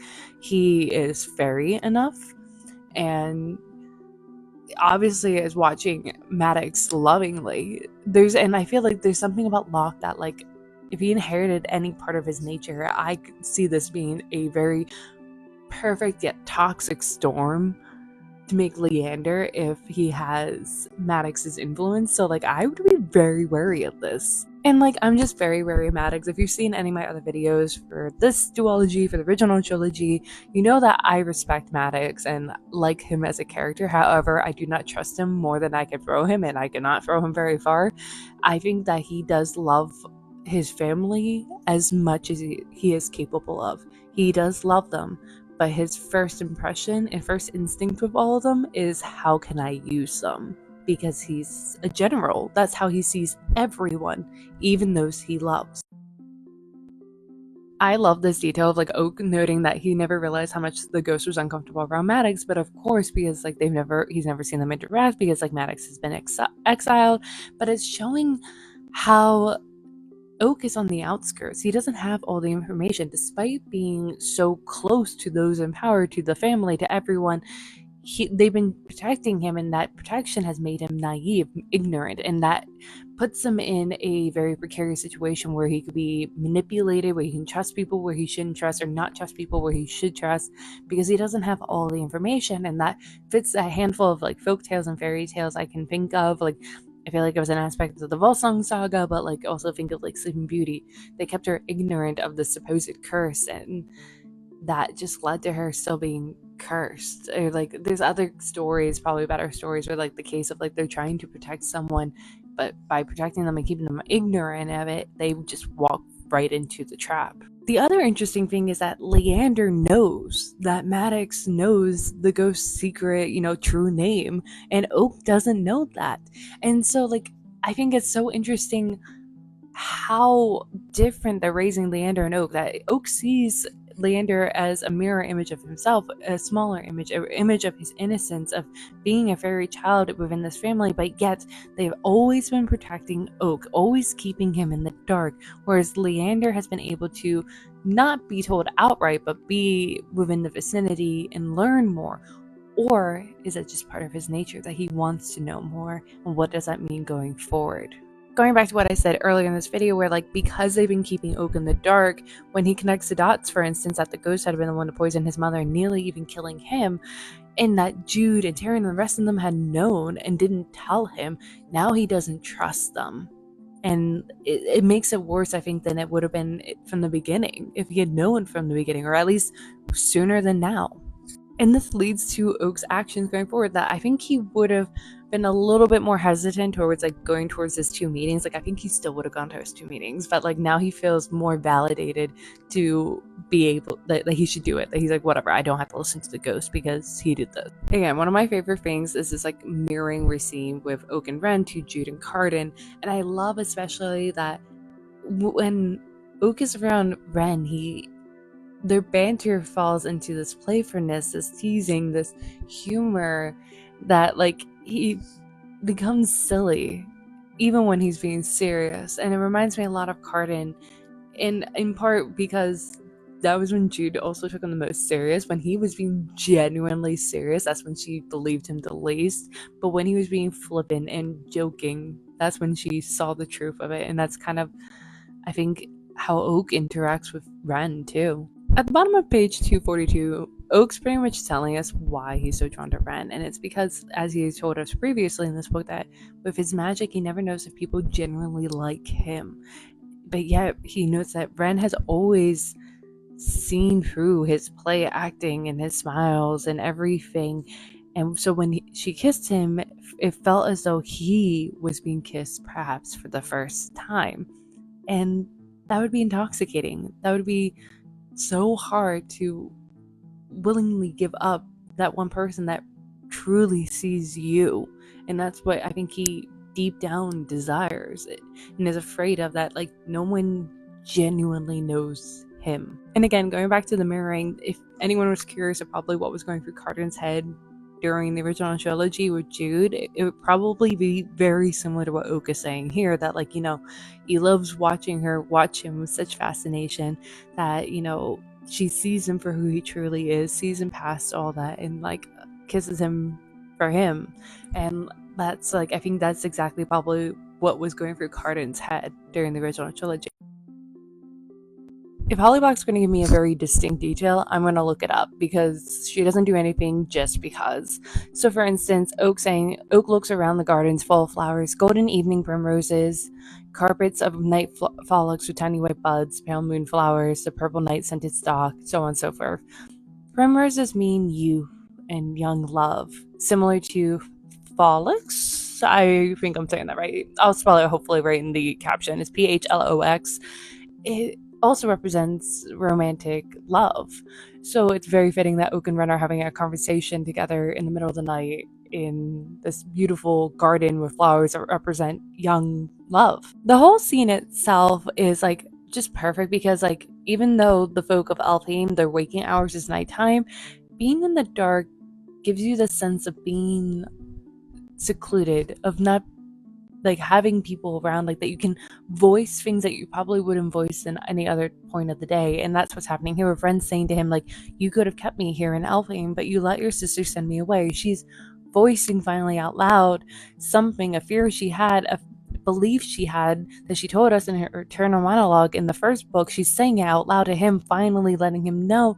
And she's wrong, because he did help, he did try, but at the same time she's right, because even he acknowledges that he helped a little, and then having done so, assumed he did enough. And that's the big lesson that Oak is learning throughout this book, is that he's been so weary of his position, of his power. And it's similar to Carden, like they don't like being princes, but yet at the same time, like Oak does lean on his power every now and then, but I think he needs to realize like when he needs to lean on his power more, and that he does have more power and agency than he thinks, but he doesn't have absolute, because no one does. Even, Carden and Jude don't, as High King and Queen, they don't have absolute power, but he has more than he assumed, and that just doing a little is not enough. You can do more, and I think with his experience with Ren is learning that he should do more. He has the capabilities of being able to do more. And I think this is such a great parallel to real life, that like those with privileges, cis white, men and women have a little bit more of a voice in our society. And just doing the bare minimum, like those, I think recently I was like making blue bracelets to point out that we were there as an ally, is not enough. We can do more. We can push harder, because we have a little bit more power to be able to push harder. And to continue, this like whole conversation between the two of them is them voicing all their fears and all their biases that they've been bottling up and believing in, and letting it skew their beliefs of each other, and kind of clearing the air, clearing the miscommunication without it being like obviously miscommunication, but like her pointing out like, you were bored of me, like, and assuming that he would always be bored of her, that maybe he just has her she has his fancy now, but he would be bored of her and put her aside like he did before. And he's like, that's not the case, I would have kept you forever, but like which because I showed up in your forest a few years later. And like, I like that they're clearing the air now in like in this manner. And like the whole conversation that they're having now, I love, because they're airing out all their grievances and biases and arguing back, like her being like, you were bored of me and that's why you sent me away, and assuming that like now that he would, she has his fancy now, but he would be bored of her quickly and throw her away too. Who's to say he wouldn't do it again? And he's pointing out like, I would have kept you forever if you had let me, like, and obviously I showed up in your forest, but you turned me away. And she's like, I did it to protect you. You had a family that wanted you, would come for you. And I love that, like, they're airing out everything that has been affecting them and affecting their opinions of one another and like their choices without kind of being forced to. Like they're airing out the miscommunications without being forced, like they're tied up in a dungeon and like forced to kind of have this, like they are choosing to have this conversation. Yes, there are a lot of pressures going on outside of this moment, but like this moment could have very easily not had happened. It wasn't forced upon them. They chose to kind of get rid of like the miscommunication. Also, this scene between Ren and Oak feels very reminiscent to the one between Jude and Carter and the Wicked King. Not only are they surrounded by like nature, like that room behind the throne room, but it's also like them kind of laying things out, laying themselves bare. While Jude and Carter didn't air out as directly their thoughts, opinions, and misbeliefs as like clearly as Oak and Ren are doing here, but it feels very reminiscent. What Oak says here fascinates me. After years of bending his whole self to be a lord for the rest of Elfhame, he simply forgot to be that person. Now, we've been seeing little hints of him being tired of this already. And obviously, his first concern is Ren. He looks at Ren to judge her reaction to what Lady Elaine had said.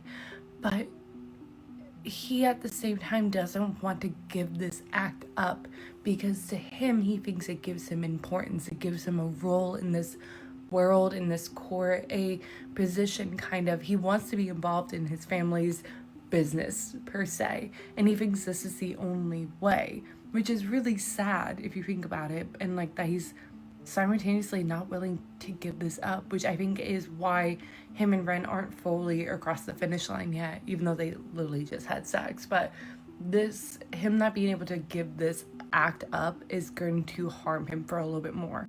I do love how this scene is playing, even though it hurts me, because it's showing Oak in like a little concise way that like you can't keep doing what you're doing because you can't have it all if you're giving only half of you in both cases, in all cases kind of thing. And like the reason why Jude and Carter's relationship was able to cross the finish line, that they were able to be a strong relationship that they were, was the moment that the two of them like allowed the other to be a part of their schemes. Now the problem for the most of the time was Jude not letting Carter in, and because of that, Carter thought that it was clever to not let Jude in on the secret, but it ended up like obviously backfiring with Queen of Nothing. But like the moment that the two of them were in on the scheme together, they became a stronger unit.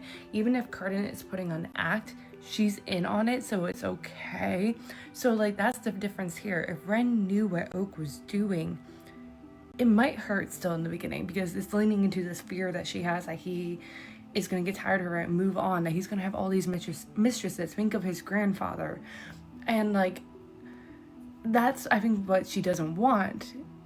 But I think if they like worked through the relationship and like talked it out, she would be a little bit more willing and be a part of the scheme to help him, if that makes sense. Now Lady Elaine's actions, she feels bold enough to challenge Ren, to go up and wrap her arm around Oak and say that she is Lady Elaine, a courtier of the quarter Moss in the West, and the old friend of the princess. Isn't that right? Emphasis on lady, acting like that is higher than queen of a smaller court. To her and to Elfhame, who are very elitist, they think very highly of themselves, and you learn this more in like the other books like Tithe. She thinks that has more power, more influence than like a queen of a lesser court. And I think that she also feels emboldened to act this way, not only because of a past history of her and the prince, but also because I have a feeling Arenia is encouraging this. When Oak says he is so tired of being treated as though he is a fool, as though he is in need of, what did Brandolin say about Ren? A little guidance. Maybe he is a fool, but he is a fool of a different sort. It's once again showing his actions biting him in the ass. He chose this path. He chose to present himself like he is a fool, a flippant prince, aloof. And it's biting him in the ass. It's having repercussions that people are treated him the way that he has presented himself. It's the same thing as Cardan presenting himself as a cruel prince. People are led to believe that it's him then. And like I've said in other videos, as teenagers and even young adults, we are cosplaying personas. Like we're trying all these on, and the problem is that sometimes when you try them on, you get trapped. Think of Jesse. from Gilmore Girls. It's been a while since I watched it. He had this persona to keep himself safe, but because of that, the town reacted to that persona. That is kind of what is happening here too. As a reminder, words are very important in Holly Black's books because it leads into the world building of it all. Words are very important to Fairy. That's how they can twist and manipulate and find a loop around of being able to not quite lie, but kind of push a misbelief or push a certain agenda. And Oak notes this, that when Lady Elaine says that they are putting themselves at great risk for your benefit, he notes that she didn't say for your sake. For your sake, like sake is in the interest of. So what Oak is noting is that they're not doing this in his interest, thinking that this is what he wants. They're doing this for his benefit. I think they realize that he doesn't truly want the throne, but they want to push him onto the throne, just as Maddox has, just as Arenia does. They recognize that Oak doesn't genuinely want this, but it's for his benefit because they know better, and they want someone not Jude and Cardan on the throne. They want someone of Dane's line. They want someone that is truly a child of Elfhame, like all the elitist, sexist, isms that you can think of, the reasonings behind them. They don't care about him. They don't think that he personally will make a better ruler. Just what his genetically represents is what they want. And I think they recognize that he would be a pushover, and they, because of the persona that he's putting out, this fool, that's why they think it for his benefit. They don't think it for his sake, because the persona that he has been putting there once again is biting him in the ass, because they don't genuinely think he would be a good ruler. They just think that he's a good kind of figurehead, a better representation. Well, Lady Elaine says, that point has been made to me before, that you were clever to make this alliance, and having some storm hag with her puts us all in a better position. One, she's trying to, boost his ego that he did this, whereas I don't think she generally thinks that he did this, even though he did generally do this. I think she thinks someone else is puppeting this and manipulating this. And even Oak acknowledges that for a moment he's tempted to explain that Bogdana is never going to be on the side of anyone with his bloodline, but what would be the point? True and not true, because I wonder if Maddox is behind something. Again, I don't trust anything Maddox does. I would not trust him as far as I can throw him, and obviously I can't throw him that very far. He is up to something. There's a reason he was there in the first place. There's a reason why he lived in relative comfort. It could have been so much worse. Why was he there? What was he up to? Who knows what he could have done to sway Bogdana? I think he is up to something. And probably made a deal with Bogdana. I don't think we're going to know the extent of what he could have been doing because of how the story ends and how Bogdana ends and all that, but I think he is up to something. And he also is using Bogdana as a stepping stone to get closer to the throne yet again. He probably has bigger plans in play if she fails and or is disposed of, like he wants her disposed of. I don't know, but I honestly don't trust Maddox, and I think whatever happens in this next book, Maddox is going to be playing a antagonist role yet again. I think he is always going to be in the background as some antagonist force, even if he is not front and center that we notice it. I think he is always going to be this antagonistic force in Elfhame, and eventually it's going to come to a head, and it's going to cause a problem that Jude is going to have to finally have to handle.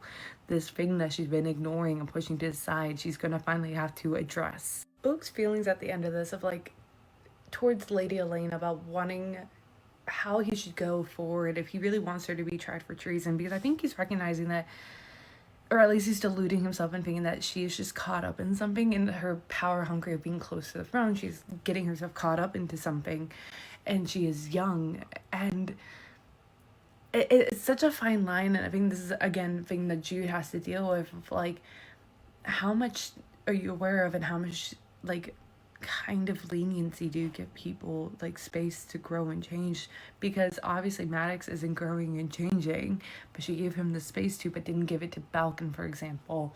And they're giving others such as Cardan's mother space to grow and change, even though she's still a nuisance.